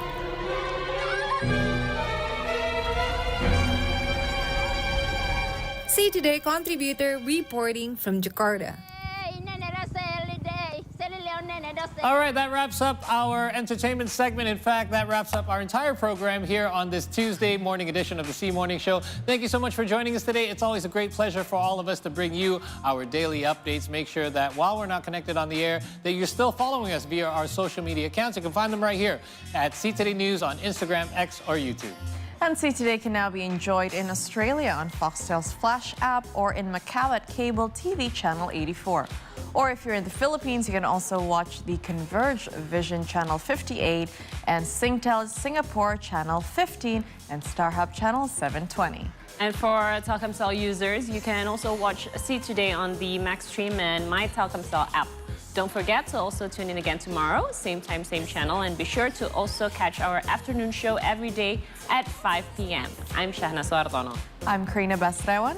And I'm Paul Palelli. Have a great day, everyone. See Indonesia, see the world, see today.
Semoga revisi bab ini aman. Nggak ada revisi lagi.